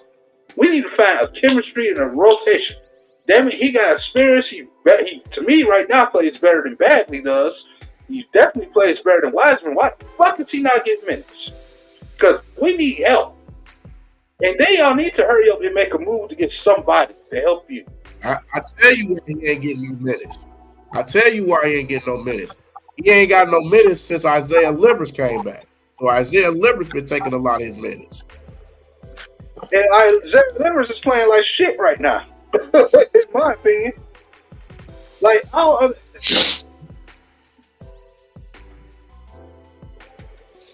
course he playing like shit. He came out of Michigan. Hey, Yeah, I said. Hey, Bree and Nomas. Speaking of Michigan, I think we said we had to say it about the Pistons. I think we addressed that. I think we need to talk about college football right now. I think we need to switch over to college football. So let's go ahead, get back on the positive note. We're gonna wish the Pistons well, you know what I'm saying? But let's get on a little positive note and the controversy note. College football, as you know, the top 4 teams in the playoffs. Michigan is number 1, Washington number 2, Texas 3, and Alabama number 4. Of course, there's been a talk since Sunday. Florida State, should they been in the college football playoff? Excuse me. Should they been in the college football playoff? As you know, they got snubbed out of that college football playoff, despite they winning their ACC championship game, going undefeated, 13-0, took care of business against Louisville. Louisville is a good team, but not a great team. It was a defensive game. I'm gonna give my opinion on it about the Florida State. I say Florida State deserves to be in it. I understand why the committee didn't put them in it. Was it fair? No. I think the committee, they felt like they didn't want another TCU. They felt like they didn't want another TCU, as happened in the national championship game last year when Georgia destroyed them 65-7.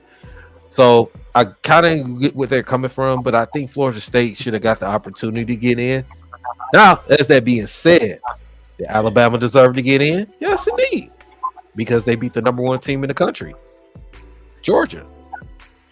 So it was a pick and choose. I mean, the college football, say what you want. SEC bias. They know it was going to bring money. They knew if Florida State probably would have got in, that, it probably the competition would have been close if Michigan played them. But to all these Michigan fans, I'm quite sure the look on their face of them players when they saw Alabama was the team that came to number 14. They had that look on their face, like, oh shoot, yeah. I said it. Yes, Sakina Jackson, I said it. Y'all did not want to play Alabama. Because y'all really thought y'all was going to get Florida State so y'all could get an easy win, so-called easy win against a third-string quarterback of Florida State. Nah, wrong.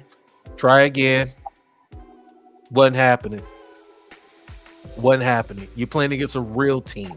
Let's see if you could be a real team like Alabama.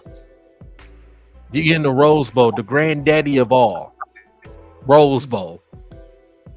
So, like I said, it's college football play. It's going to be very exciting. I see my guy Bree got that Alabama shirt, man. He got that Alabama shirt, you know what I'm saying? So we know who he going with. No, miss. Let me ask you this, man. Do you think Florida State should have gotten in the college football playoff, or you think the committee got this, the top 4 teams right? Which, next year is going to be expanded to 12 teams. So do you feel that Florida State should have got in, or you think the committee got it right? I was sort of hinting that they had a chance. Remember, we talked about it. Okay, the Final Fours I know is Michigan and Alabama, and I know Washington, and who else? Texas. Texas. You know what? I think they got it right. I think they're right there. Like I said, it was debatable, but I think, like I told you before, I think part of the reason why Texas did get in is because they are joining the Big Ten. No, they joined the SEC.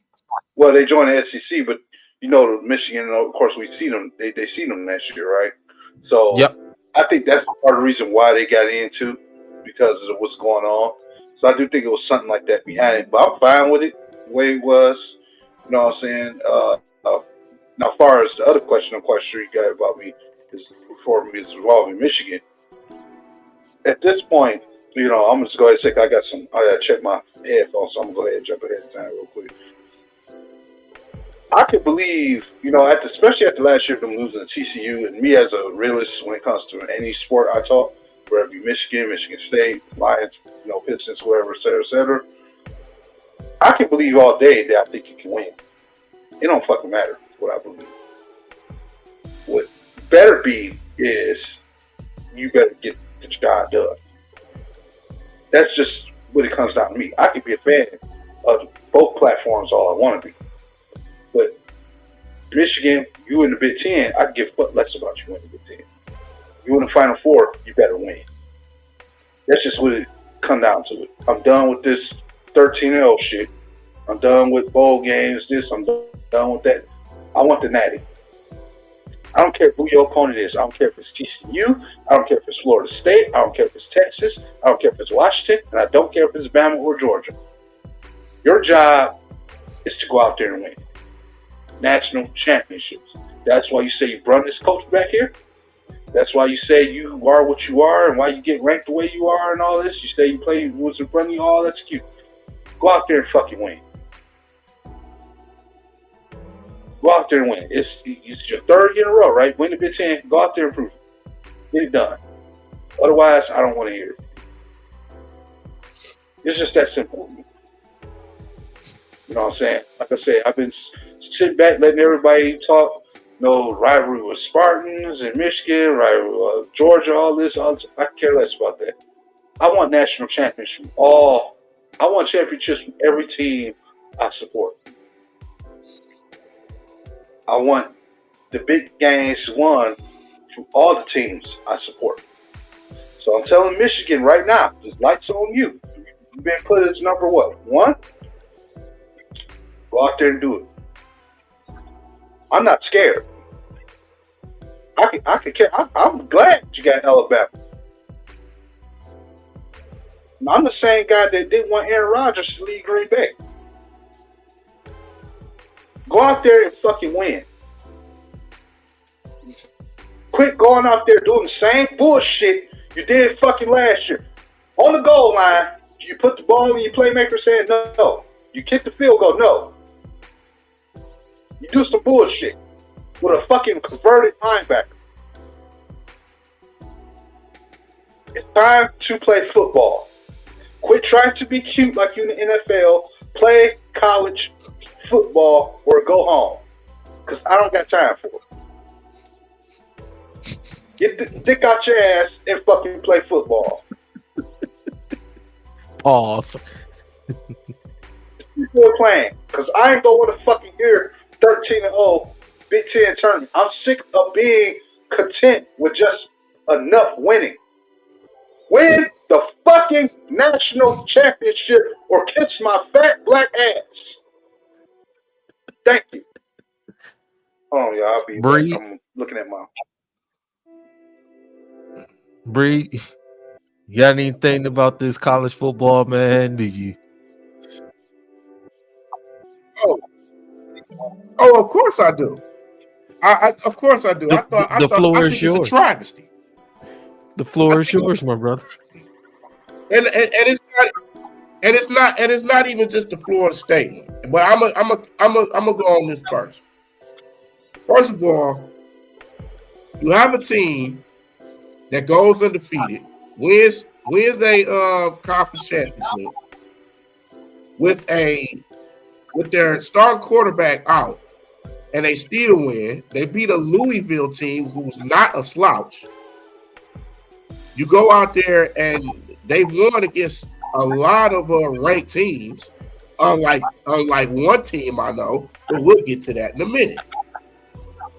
But I think it's a tragedy for them kids, man, that you go out there, you win every game, and you get ousted like this. This is how America is, man. This is how it is. No matter how hard you work, sometimes they just pull you to the side. And this is another prime example. Mm-hmm. You know what I'm saying? And I hate for these kids that this is happening to them. Now they gonna take their anger out on Georgia in that ball game, and Georgia probably gonna take their anger out too. So it was a tragedy. It was just it's gonna be now. It's just gonna be like now, and then at the same time, you might not even get all their players to play that game because now they have it to a point to where you can go on to the draft and you ain't even got to play these ball games. So, in danger of that. But yeah, I think what they did with Florida State, I think it's horrendous. It's fucking horrendous. And as I'm going there, not only just that is horrendous, but to have Michigan as number one, I think it's a fucking shame. I think it's a fucking shame. Because, I'm going there. Going there. I know y'all Michigan fans gonna be mad at me, but guess what? I don't give a fuck. And we still gonna roll tide on you niggas. So what's up? But anyway, for y'all to be number one, like it's crazy. If anybody should be number one, it should be Washington. Washington has had a much tougher schedule. They played a top 10 team twice. They played Oregon, who was in the top 10. Most of the teams they played was in the top 10. But yet, they number two and Michigan number one. That makes no sense to me. That makes no sense. It's just unbelievable. Unfreaking believable. But that's the committee. They need to change. They need to change a lot of things. This is what happens when you have people run committees that don't know nothing about football or any sport. That's what it looks like to me. A lot of people that run that committee, they don't know anything about sports. They just coming up with a name and hey, we'll just put that there. So it's messed up to me, man. It's a damage to college football, and it's embarrassing for the sport to have this. Now it's just like, okay, this is what y'all want to put in. You know, y'all want Alabama in there. Okay, cool. Y'all want Texas. Hey, we'll see what happens. But I think it's a travesty to me, man. It's horrible. It is horrible. Because sooner or later, you go from 12 teams, you're going to want to do 24. So the list is going to get even bigger and bigger and bigger. People going to say it in the next couple of years. You get 12, you're going to get 24. You go 24, you're going to get 48. You might as well have it like an NCAA tournament. You might as well have it like that. Because it's going to get to the point to where it's going to get there. So, but yeah, I think that playoff, the way they did that in Florida State, and to have Michigan number one, I think is atrocious. It's utterly atrocious. So that's how I look at it. Hey, mic check. Mic check. Sound good? Good. Okay. Breed. Yo.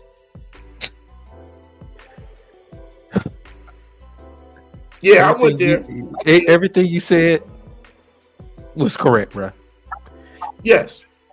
Eyes Michigan is number one, and they had the easiest schedule than Washington. Washington played Oregon twice and beat them twice.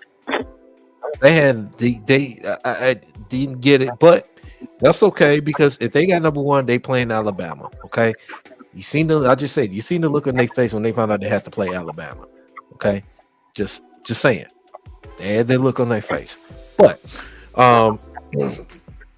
yeah, whatever. On 16, 4-7. I don't care. Listen, we got a new coach, new coaching staff and everything for Michigan State. It's gonna take some time. Okay, I don't care about the 4-7. Okay. Like Noman said, don't care about you winning the Big Ten championship. Don't care about you winning the Big Ten division. Don't care that you beat the School of Columbus. Don't care that you beat Michigan State. Don't care that you beat all these other teams. You got to go out there and win a national championship. You know, and see, it's the problem with. Now, to be fair, but you see, here's the problem. Some of these Michigan fans, you want to keep celebrating victories that it's not the most important victories. The most important victory is winning the national championship. I don't care if you say you beat the School of Columbus. Okay, you beat them 3 times in a row. Okay, this is your 3rd time being in the playoff. Can you get over that hump to get to the national championship game? Now you got to play Alabama. It's just to the point that some of these Michigan fans is going here like, oh, this is our year to win a national championship. Well, you got to prove it. You got to prove it. Because all that, you winning these big games, big games against the team down south, the team in Lansing, the team, up in State College, Pennsylvania. Being Iowa doesn't in the Big Ten championship game. We know Iowa can't score. They're gonna keep you in the game. Their defense, Iowa can't score. I knew Michigan was gonna win that game, but again, to the point, I don't want to, like you said, Norman said, and you was dead on. Both of y'all was dead on what y'all saying about Michigan. I don't care about y'all winning these games. If you're gonna win the national championship, it was a bust. Don't come talking about we 13-1, or we 13-0, we 12-0. Nobody doesn't care if you didn't win a national championship. I don't care about you winning 1,000 wins in the program and the most college football wins in history. I don't care about that when you ain't winning a national championship. So let's stop with all that. Yeah, I know on you watching, you in the comments. I know you watching. You can run and tell all these Michigan fans all they want. Listen, Michigan is, and I'm saying, y'all not beating Alabama. Let's just forget about it. Y'all not beating Alabama. You're not. I'm sorry. You thought you was gonna get Florida State because you thought you was gonna get possibly a win. Even Florida State defense is pretty tough. Because y'all really thought y'all was gonna get that win. Y'all think it was gonna be an easier opportunity. You thought wrong. Now you playing against a real team. A team that had a slow start and a team that one loss, they was playing against Texas. A team that's also in the playoff. So it's just saying, you say what you want. You got to get the job done. You got to get the job done. Nobody don't want to hear about, we beat this team, we beat that team. Nobody doesn't care about that. You got to win a national championship. So, you can put the comments about 38-0, December 30. Listen, don't care. That was 8 and almost 9 years ago. I don't care. We're talking about your team. We're talking about your team. Your team y'all keep claiming that's going to win a national championship. A team y'all claiming that is better than everybody.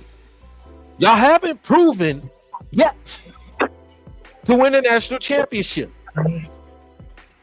So you could come with that, we beat the Suckeyes 3 in a row, and we beat Michigan State, or we beat Penn State, and we could this is third. Nobody doesn't care about that. If you don't win a national championship, that's plain and simple. Nobody doesn't care about that. Because I'm telling you, Michigan fans, I'm telling you, Y'all don't win that national championship. I don't want to hear keep y'all saying, "Oh, it's gonna be next year," and then y'all gonna say the same thing because y'all starting acting like Cowboys fans. Oh, this is year every year. Y'all got the same coach that hasn't won a national championship. He's a regular season head coach. When it comes to bigger games, and he can't get it done. So y'all can miss me with all that crap and talk about Michigan is going to this and Michigan that. I'm just telling you, Michigan, you don't get the national championship. You don't get it done. Your season is a failure. I said it. Your season is a failure.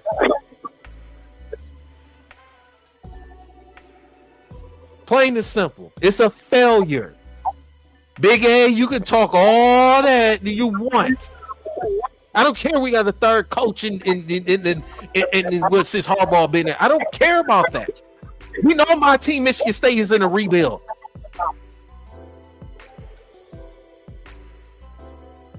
We don't care about y'all got to win the Natty. Prove everybody wrong. Prove everybody wrong. If y'all that team, are y'all the best team in the country? So y'all say. I'm coming here talking about, oh, Michigan's gonna win a national championship and this is third. No. Y'all not gonna beat Alabama. I'm sorry. And if y'all beat Alabama, congratulations. You finally made it to the national championship game.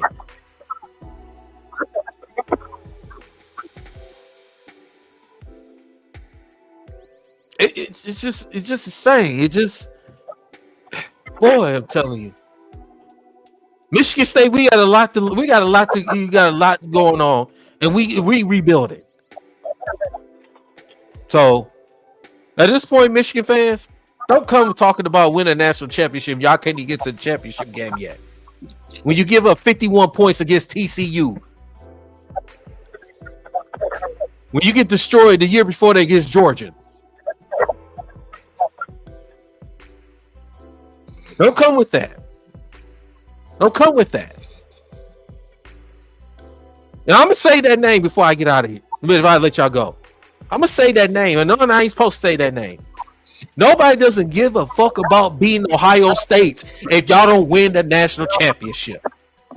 Being Michigan State, beating Penn State, nobody doesn't give a being Iowa. Nobody doesn't give a fuck if y'all don't win the national championship. That's just plain and simple. That's plain and simple. Yeah, Big A, go ahead. You can bring up basketball all you want to, because you remember basketball. Y'all looking terrible. Y'all 4-5. Okay, remember that. Your basketball season is y'all terrible.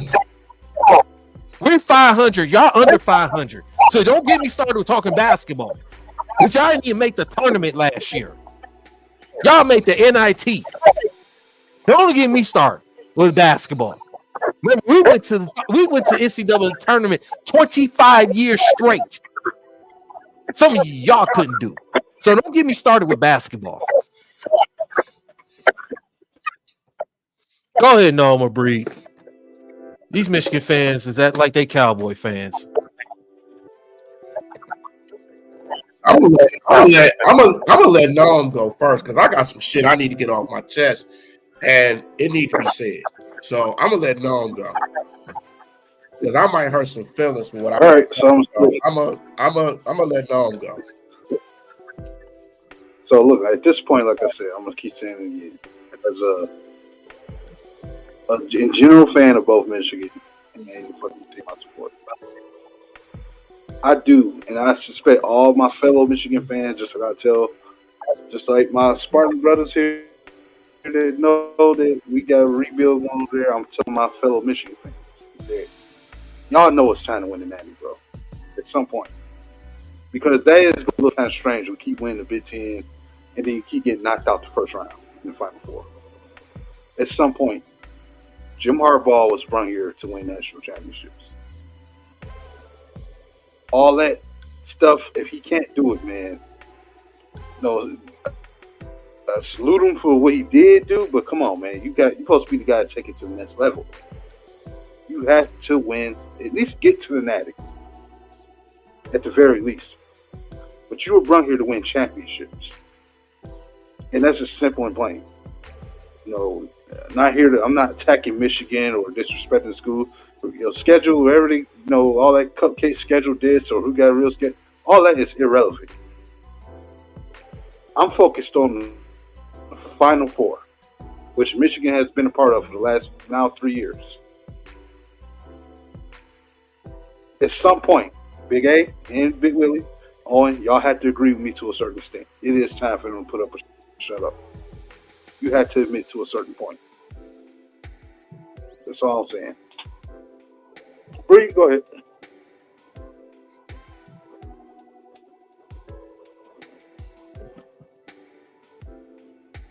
Go ahead, Bree. Okay. Now y'all. So, listen. First of all, why the fuck are we talking about shit from years ago? Why is it always bringing up this shit? The 38-0 Alabama game. Dude, Alabama has so many NFL draft picks, man. So, what the fuck are we talking about here? We lost to a team that had NFL, we had Derrick Henry. They had Derrick Henry and all that. And they won a national championship that year. So, y'all losing to people who ain't even won a national championship. So, what are we talking about here? You bringing up shit from years ago. Talk about Spartans may never win one. Okay, they may not. But we competing and shit. You know what I'm saying? But y'all got to win something too. Hey, Owen, I'm a get on you too. Because I got some shit I got to say about you too. But I'm going to say that on air. Because I got a lot of shit I got to say about you. And I'm going to keep it 100. Don't do that. I'm telling you, man, don't do it. Because I got a lot of shit I need to get off my chest with you. And I'm going to save it off air. All right? Now, back to this bullshit. Y'all shouldn't have been number one. Washington had way, way more ranked wins than y'all did. Come on now. Let's be real. Now, I can understand if you number two, but not number one. Let's be real. Y'all didn't beat a top 10 team, 2 times. So let's be real. Now, y'all got to win a natty too. That old 97 bullshit of half a championship, we don't count that shit around here. We talk about outright titles. Y'all haven't done that longer than we have bullshit. We don't count that. We don't count that. Okay, it's always this and that. Man, we just need to get over that shit. Yeah, they best win was against Oregon twice. Then they beat other teams that were ranked on top of that. Something y'all haven't done. Come on now. Let me say this right quick. Hey, wait a minute. Who's better between Oregon and that school in Columbus? If you had to choose, who's better between them two? Oregon. Oh, okay. Oregon. Okay. Or if Oregon and I'm gonna say the name. If Oregon and Ohio State play, who will win that game? You already know. Okay. You already know. Oregon will win that game. And then on top of that, y'all act like Michigan ain't never had a down year. Like, come on, man. Every team goes through down periods in the program. We going through a bad year. Just like y'all did when we was up. Hey, it happens to every team. It happens. But y'all got to get over that shit, man. Just win. Just win a national championship. Shut the fuck up and do what you got to do. But this whole shit, come on, man. Y'all being petty as fuck right now. Y'all being totally petty. Just go out there and fucking win. We can't talk about what happened in 2015, 16, Appalachian State. No, we don't give a fuck about none of that shit. Just win the fucking championship, and y'all can say whatever talks y'all want to talk about. This one I'm talking about. I need Big Willie Styles in this. I need Big Willie Styles in here. I need my DSN guy in here because we need to talk about this. We need to talk about this. Boy, y'all, we gonna have some fun with this. Boy, y'all on one today. Listen, I understand. You know, it's an emotional time for Sparty. You know, the season wasn't what it was supposed to be. Y'all was hyping up, and then the basketball ain't turning out what it's supposed to be. So I get it. I understand. y'all I would be upset too if I was y'all. I would be highly upset. Now with Bree. With the number one, you got somewhat of a claim for that, but if you look at per games and the fact that we was already been ranked number, we was ranked number 3 basically for the whole season, it was going to be hard for Washington to overtake Michigan at number 1, and then on top of the fact that Washington ain't beat nobody higher than the 6th seed, as opposed to Michigan beating the number 2 or number 1. They was number 1 in the college football ranking, so that's why they're where they're at.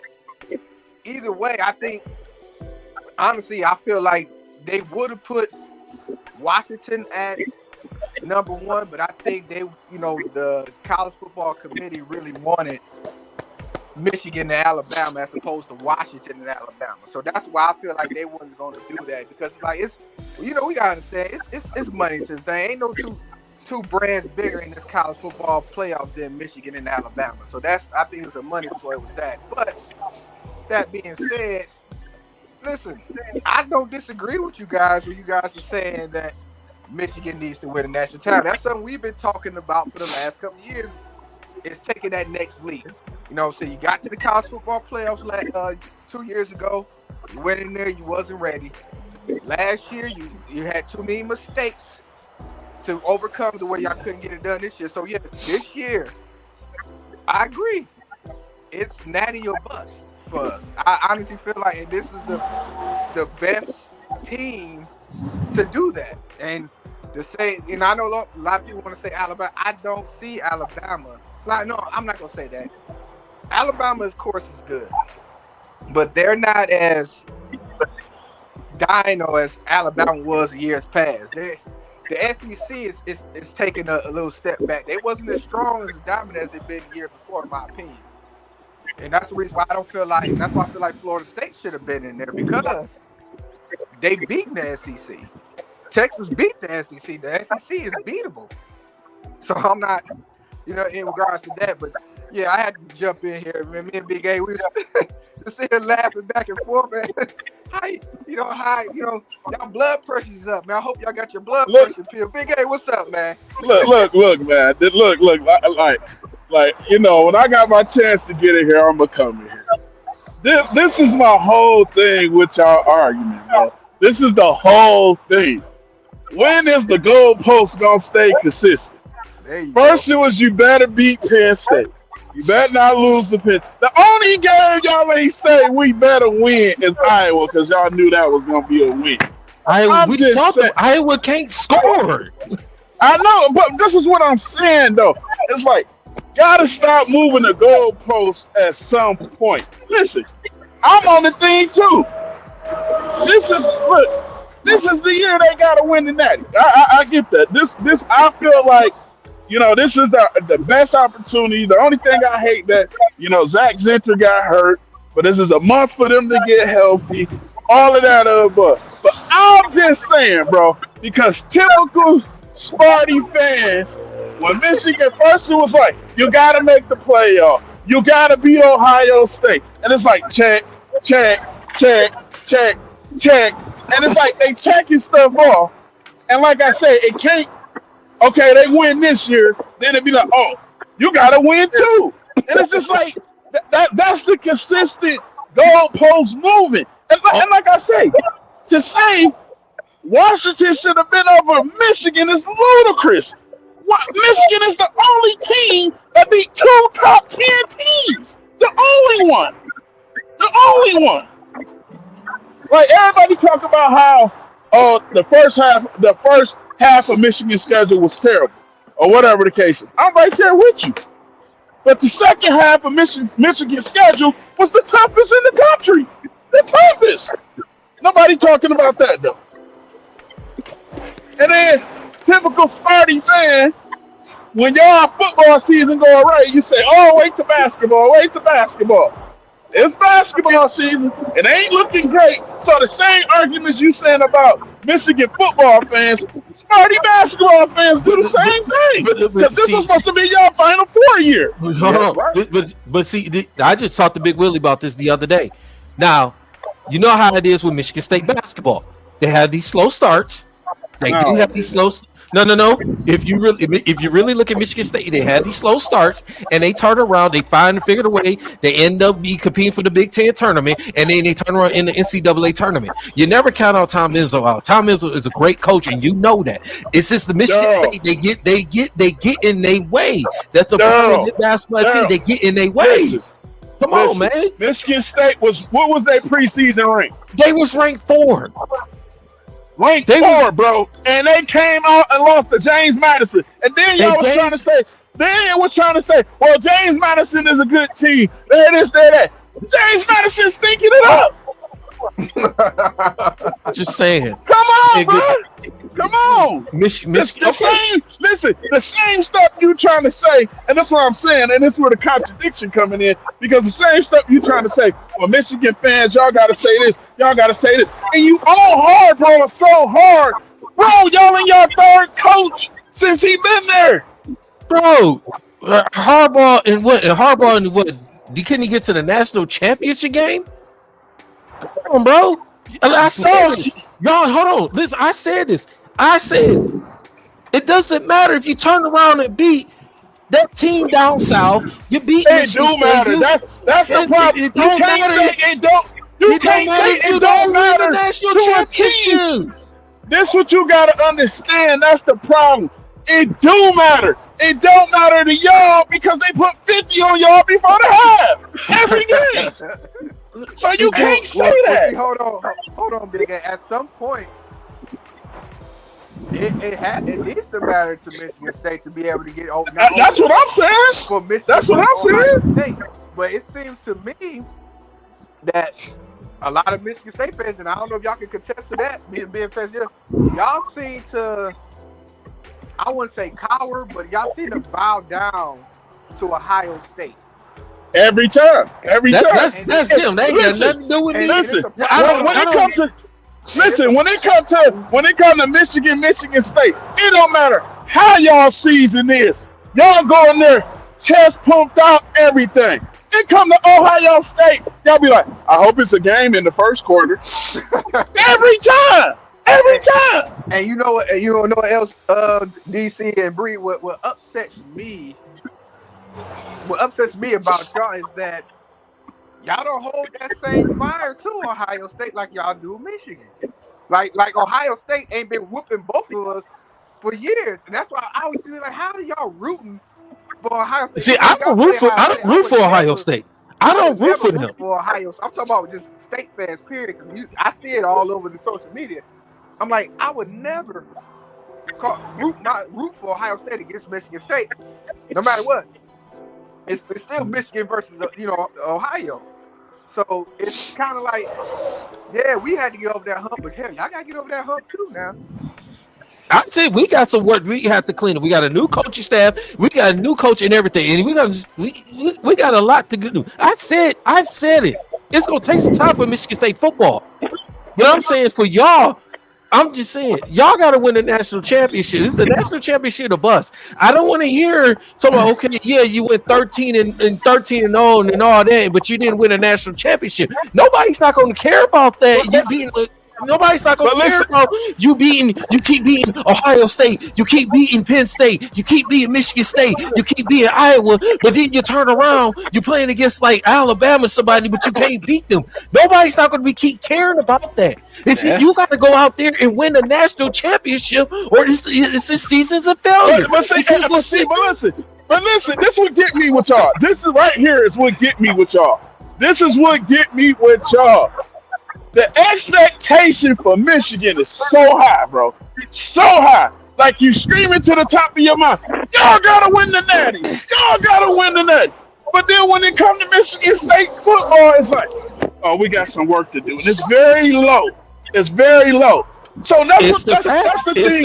That's the thing that get me. Hey, listen, it wasn't like that at the beginning of the season, though. I just want to point that out. It's the facts. It's the facts that it's hard to do when you ain't got no offense and defense, though. We have no offense and defense, so it's like it's we can do. Yeah, side note, I don't know if y'all reported or not, but I just came up on my screen. They're saying that Durant gonna be out for 2 weeks. Oh my God. Wow. 2 weeks. Wow. Wow. Wow. But carry on. I'm just saying, like, and listen, on that note, you know what I'm saying? I guess I'll throw my little thing. Did Casey ever go on an 18-game losing streak? Hell no. Nope. Did he ever go a whole month without winning? Nope. And they was screaming to the top of the mountain. He had to go, right? Sometimes you got to be careful what you ask for. That's all I'm saying. Listen, Big A. Listen. I don't want to. Don't leave Monty Williams alone. Leave Monty Williams alone. He just got there coaching, man. Leave him alone. I don't want to. Hey, listen. When you get the contract he getting, bro, you don't go a whole month without winning, bro. I don't want to hear that, dog. This ain't he's not a rookie coach. Right, bro. But he's still got young. Listen, D, this is my thing, bro. This is my thing right here. You like Monty Williams, so you can't be truthful with him. Monty Williams couldn't put nothing together to stop Desmond Bain last night, bro. Desmond Bain is one of the most underrated players in the NBA. He's the lead in three-point shooting. Desmond Bain, you could argue he's the second best player on the team, possibly the third on the Grizzlies. Desmond Bain is good.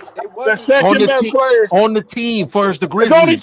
There's only two of them that went to All-Star teams on that NBA All Pros on that team, and it ain't Desmond Bain. So how's he the second best? Well, hold up, guys. I could get you that argument, DC, if the Pistons wasn't getting that done to every team's second and third best player. This been going out throughout the whole season. We haven't been getting killed by the best players. We've been getting killed by these teams' second and third best players. Didn't another team lose 15 straight with a Hall of Fame group? You know, it's a common thing, and for me, I'll say if Casey was still here, he'd be fired right now. He wouldn't make it. They would be fired right now. This team is for one, to me, in my opinion, this team is soft. They don't have that it factor. The fact of the matter is that this man was able to freely go through and score 49 points, and nobody tripped, bumped, socked, smacked, or touched him any of that time yesterday. Tells me like the mentality of this team is soft. Ain't no damn way you on this streak and you allowing this one man who, like I said, is the second and third option on that team to continue to do that and not say or do nothing about it. At some point in time, like we got to get we got to get something in here to wake this up. You know, it's looking bad, man. It's looking bad. Listen, man. Like I say, bro. You're talking about a whole month without winning. You're on an 18-game losing streak. You just played the Memphis Grizzlies, who didn't have a Ja Morant. You let Desmond Bain go for 50. 30 points in the second half. 30 points in the second half. Come on, bro. Desmond Bain is a good player. Desmond Bain is a good player. I'm not saying he's not a good player, but what I'm saying is if a team's third best option dropping 50 on you, dog. Like Willie said, nobody, nothing, no toughness, no grit. At some point, bro, just because, okay, we like a coach, bro, you gotta call it what it is, dog. You gotta call it what it is. And yeah, and then now Duran got hurt, so now he's gonna miss some time. Yeah, So, and that's everything we got in the middle. Yep. Cause now what you about to depend? You about to depend on Bagley and freaking Wiseman? Come on, bro. Yeah. And I'm gonna say the unpopular opinion what people don't want to talk about.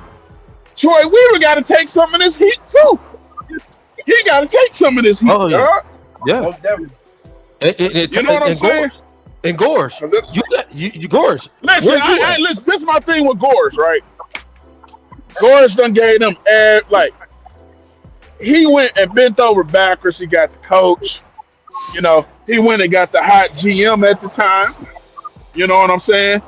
And my thing about it, bro, that draft class with Sadiq Bey, Killian, and Stu. Oh, hey, y'all do know Desmond Bain was in that draft class too, right? Mm-hmm. That's right. We do know Tyrese Halliburton was in that draft class, right? Don't get me started on that one. Like, come on, bro. Yep. Come on. Oh, no. Wait, no, don't even do that. No, don't go there now. Don't do what? I really disagree with you, Big A. Now, don't do that. I told everybody in their mama years that Tyrese Halliburton is literally the Justin Herbert of that class. Nobody fucking wanted him. Now, as soon as he comes out and ball, now everybody wants to say he was in that class, we could have got him. Who is everybody known as? Who is everybody knows? Because you can't be talking to me and Big Willie. We was pissed when Killian got drafted. No, listen, You ain't talking to us. Listen. And look, and this is the one thing you got to know about me, Nomus. And Big Willie will tell you this. I am not a fan of taking foreign players over proven players. He would tell you that. True. He would tell you that. Listen, y'all just don't know. And that's a fair statement. Listen, that's another thing you gotta know about Big Willie. This is what you gotta know about Big Willie. He got a fucking Halliburton trap stamp on his lower back. So you ain't talking like that's his guy. That's his guy. Shut up. Listen, if it ain't Dame Dollar, he got Dame Dollar on his chest, and he got Halliburton on his lower back. Like, come on, dog. You ain't saying that to us. Hey, Big Willie, you got the Golden State Warriors on your chest too. And Marcus Ford in his head. Listen, I got the Golden State Warriors tatted on my neck. I got Dame on my heart. Listen, I'm gonna tell you this: draft night when Halliburton was available. Listen, I was FaceTime with Willie, and he just kept saying, "Big A, we're getting Halliburton. We're getting Halliburton. We're getting Halliburton. Ain't no way they passing on Halliburton." Listen, I'll be honest. My number one guy was Cole Anthony, and my number two was Halliburton. Yep. You know what I'm saying? And when they drafted Killian, you would have thought somebody took Big Willie's last chocolate donut when he was in the third grade, bro. I'm telling you, bro, he was devastated. I couldn't believe it. It's like, and it was for me. It was, and like I said, we probably gonna talk about it more, on our show. So I think we need to have Big Willie investigated because you got tattoos of the Golden State Warriors and all this stuff, and you dating Mark the Ford. I need to have you investigated. Listen, tell you, he gonna come up. He gonna come up in them P Diddy cases too, bro. He nasty, bro. He nasty, bro. I'm just trying to get to the bag. That's all I'm doing. Don't that fool nasty, bro. Don't mess it up for me. Listen, I get to the bag and I can share the wealth. You feel me? But look, this like I said, the spin the block back on the Michigan thing. All I'm saying is, listen, bro. When State was doing good, and Michigan was having their years, like if Big Willie would tell you, bro, we'd be like, man, Michigan gotta get this thing corrected. You know what I'm saying? Because at the end of the day, on the other side, it's hard to say with the team that's winning what they gotta do. Right. Like I say, bro, Like Right. people hate on And Harbaugh. Listen, they hate Harbaugh so much. Listen, they hate Harbaugh so much, bro. Harbaugh been talking about paying the players, playing the players. We should be paying the players, donating his own money. But since it was coming from Harbaugh, nobody wanted to listen. Now the NCAA put this out that they talking about paying the players. Now it's like this new thing, like the wheel was reinvented. Harbaugh been talking about that. revenue But since it was sharing. coming from Harbaugh, they ain't want to hear it. It's crazy. Yeah. But Bree got Michigan losing to Alabama. I think Daryl do too, man. Man, Bree got Michigan losing to everybody, bro. Ain't nothing. Man, listen, Michigan can play Martin Luther King High School. Bree gonna say they lose. That sound about right. Hey, That's just it. This is national championship ain't bust right. for y'all. y'all right. Y'all ain't right. Hey, I'm telling y'all, this is All national I'm saying, championship. This is listen, national all I'm championship saying is is- bust. all I'm saying is, ain't no moving the goalpost, bro. Stop moving it, bro. Listen, I don't hey, want to DC, hear nothing. This shit was all it was already a foregone conclusion that it was national championship or bust this year going in. This wasn't something that we now talk about when Blake Corum decided to come back. Right. That's when we say, okay, now, because to be honest with you, if we would have had Blake Corum last year in that game against TCU, that would have been a totally Oh, the game would have been different. But see, you know what it is though, Willie? I think a lot of y'all think just because like Michigan fans are just happy where they at. No, we want the natty too. We want the natty too, dog. Like we not looking at this like, oh, they say, oh, we made a bowl game or whatever the case is. No, we want the natty too. Yeah, true. We not. I'm not in no way, shape, or form satisfied with just getting there. Like them last 2 years of us getting there and we not winning, it left a bad taste. Yeah. Listen, I wasted 2 bottles the past couple years. I couldn't pop a bottle because they lost. So this year, I'm planning on popping a bottle this year for them getting to the natty. So yeah, DC, Breed, Nomas, y'all are correct with the notion. Like yes, it is national, but it's always been that way. It's always that's what you gotta understand with Michigan. That's always the level. Never just looking at it like, oh man, we made a bowl game. No, it ain't that. It's always always the goal. We had to get over some humps. We had to get over that Well, no, Ohio State hump because No, but you gotta pick a side, bro. You gotta pick a side, bro. Ain't no none of that. Through and through as well as I am with sports. No, I've never been that way though. I mean, I never got into the whole rivalry thing. I never did that. No, I go hard for the well, y'all can't hear me? It's like you love. Yeah, make sure you keep your mic close. All right, how about now? That's good. Yeah. But no, what I'm saying. Yeah. Okay. Yeah. Got you. Okay. So my thing is just I've never been that way with college sports. I never cared. Not NFL. Only thing I hate is Ohio State. I can't stand them motherfuckers. Other than that, I've never been that way with college sports. I support all the teams. But I'm going to call it out like I see it, though. I didn't say maybe a jaw was that way, but most Michigan fans do be coming off with that old Detroit Lions bullshit that I don't like.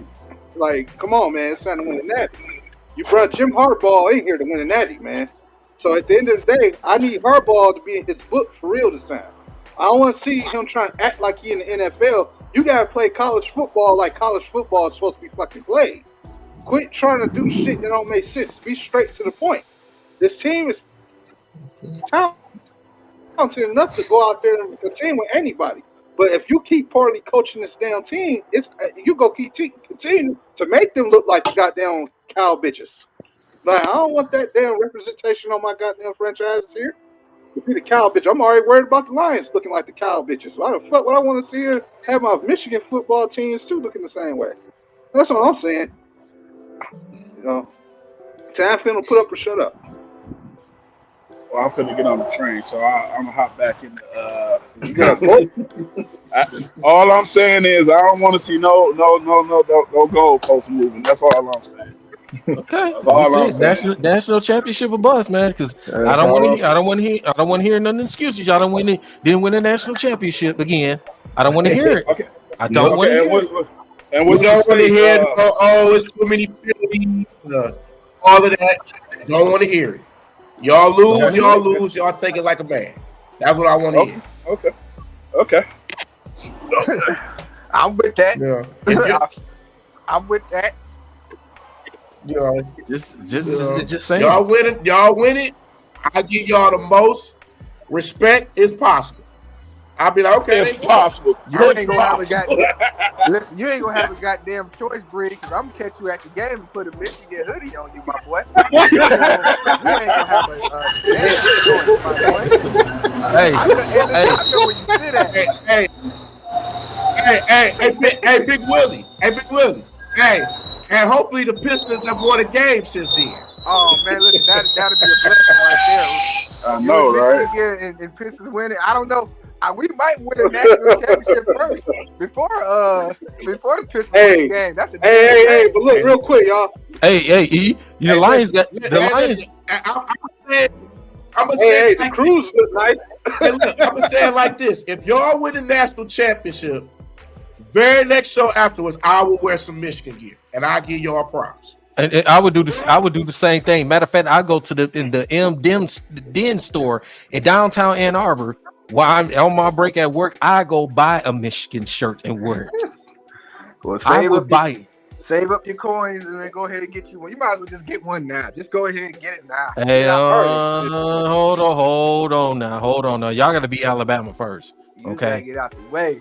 You got to be Alabama first. That's gonna be a good game, good tough Yeah, game. Big Willie still got my Michigan shirt that he never gave me, so you know. That one. Well, you know what? I need to call my guy too because he because you know they re-up and they relaunching the store. I believe it's next week. They got a new location because you know they was down for a minute because you know their store was part of the building that collapsed. So they're about to reopen, and then I think they got another location they could be in. So once they get that up and going, I'm gonna hit them up again and see if I can get that going for you. For sure. Hey, Big Willie Styles, can you get a shout out to Coach of Detroit right quick? Okay. Of course. I mean, you know, shout out to Dynasty Sports Network. Of course, you know, our official sponsor is Coach of Detroit, located on the Avenue of Fashion, 19327 Illinois. You go on in, you can buy, sell, consign, trade, and you know, once you go in, just let them know that your boys at Dynasty Sports Network sent you. They're gonna look out for you. And if you ain't been paying attention, if you've been watching the games, the commercial have been playing. That's right. During the Pistons games these last couple of times, so be on the lookout for the commercial too, playing during the Pistons games as well. You know, and with that being said, listen, I'm about to put this phone on chart. I'm about to jump back in the comment section too, man. Y'all keep it going. Big Willie Styles, I'm out. All right, Big Willie Styles, DSN, and D313XP. All right. So Marcus, we said hi. I need some dunks. They got all the dunks. Yep. How many dunks they got? I'm just saying. Oh man, it's great. They got the kids. Oh man, it's great, man. That's like a real culture. What they got? Let's see. But man. But this, let's see what they got. Yo, what's up, dog? So before we get out of here, man. Shout out to Jay Will, though. Shout out to Jay Will. Hey, that's right, man. Hey, so before we gonna get out of here, man. Listen, we got any final thoughts before we jump on out of here, man? Start with you, Nomis. Your final thoughts before we get out of here. Well, my final thoughts is this. First off, it's good to be back on the panel with my brothers again. I've been kind of missing doing the show with us. Just at least us three again, so it's good to see us again. Bree, I already told you it was good to see you. And then Daryl, it's good to have you as well. So thank you everybody that showed up to the channel, man. I got some, please follow all our separate YouTube channels as well. You know, he got two of them at the bottom of I got a link tree I'm gonna put in the chat. But you know, the new breed 313 Sports, Daryl Simpson, the new breed, Real Talk as well. And Nomis J313. That's my new channel. All my solo content will be forever done on there. This will be our joint channel where we do all our content together, where we podcast, separate videos we'll do together in the future like we was doing earlier during the season, and just anything else in general, man. We got some things coming for y'all. We just need y'all to hit like that subscribe button, man. Subscribe to D313XP podcast and keep supporting your people, man. Shout out to DSN as well. Subscribe to their network as well, man, over there. Detroit Sports Dynasty Sports Network. I'm sorry. And yeah, man, I just need my teams to get right. I need the Lions to go ahead and take care of business. Shout out to the Red Wings for just being the goddamn Red Wings. Salute to the Tigers. And Michigan, get your shit right. Go win. And with that being said, Nomis J313. Daryl, right to you. Bree, you got any final thoughts, man, before we get out of here? Daryl, right to you. Yeah. Bree, Well, final first, I thought? want to say roll tide. Yes, sir. Like I said, first I want to say roll tide. Go ahead, right. Yes, I am. I would. Hey, no, I would get in my Pat McAfee, but I'm like, nah, I ain't gonna do it. But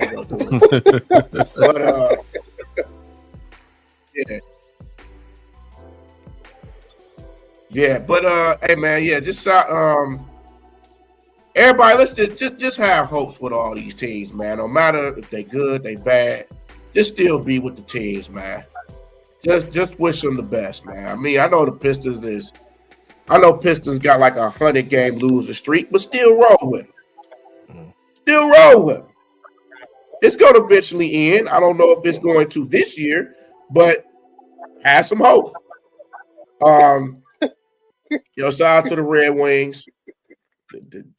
You ain't shitting on us. Shout out to the Red Wings.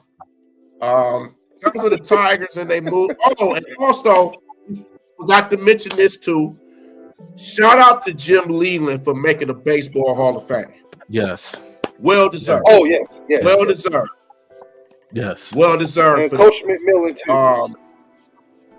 Yes. Coach McMillan for winning the Coach of the Month for the Crews. Yes. Big respect for that. Yes. Shout out to the Crews. They already got more wins than the Pistons. But who's counting? You right that. Listen.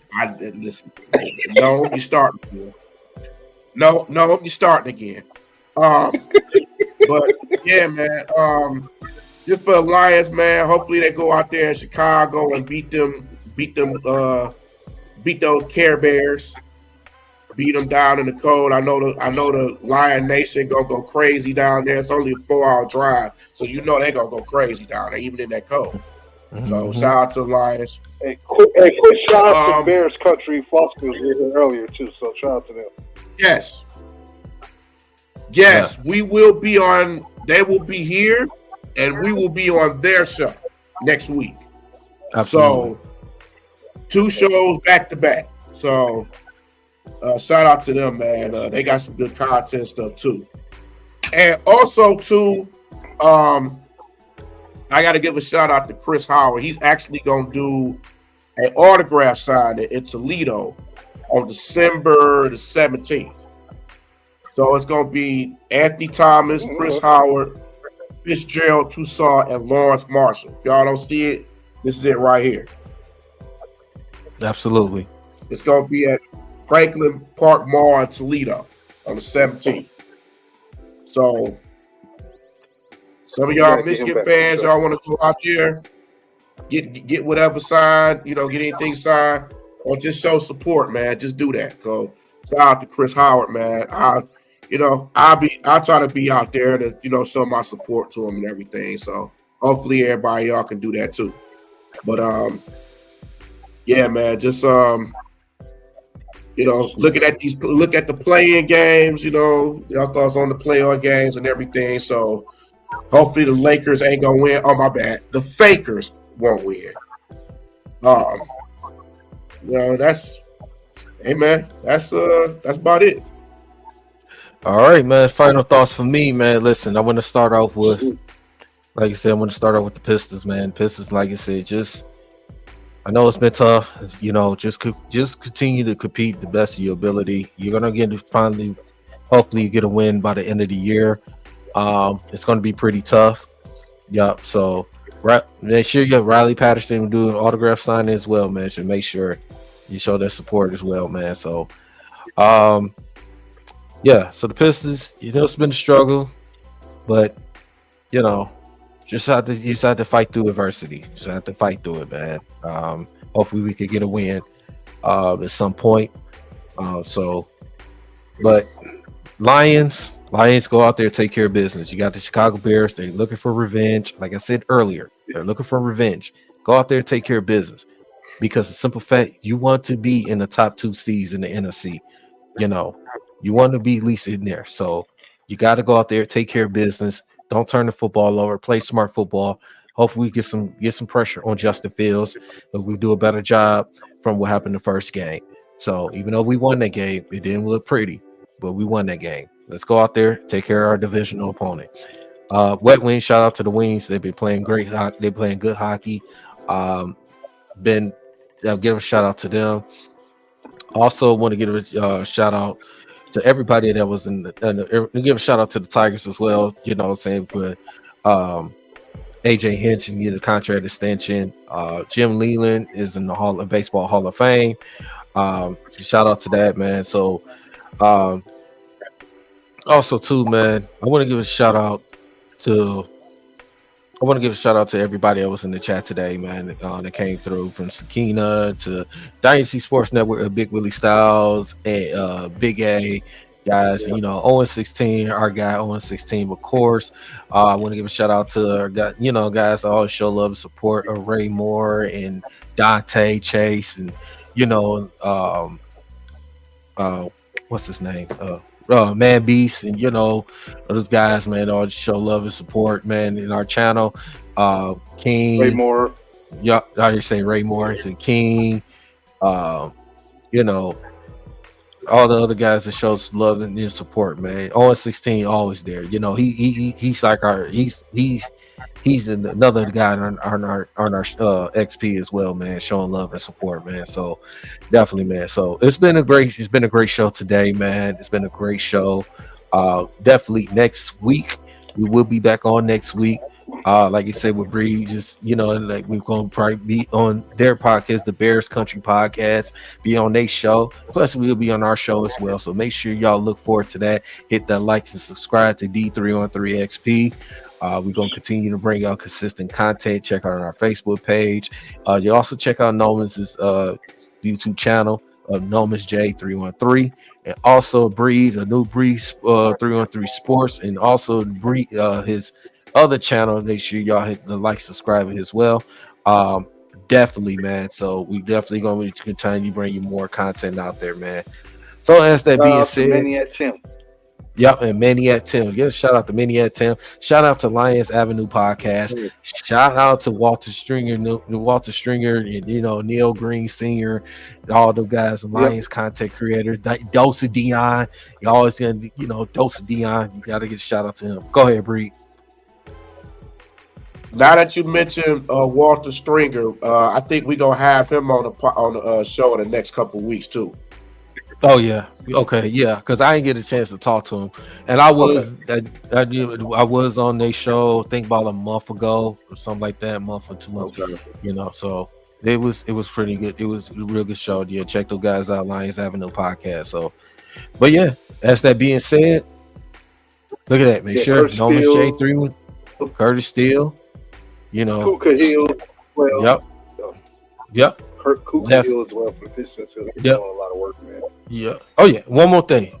Michigan State basketball. Get your shit together. You're better than that. Get your shit together. You're better than that. That's that being said, Nomas J, Bree, your boy DC1, D313 XP. Catch you on the next episode. Peace.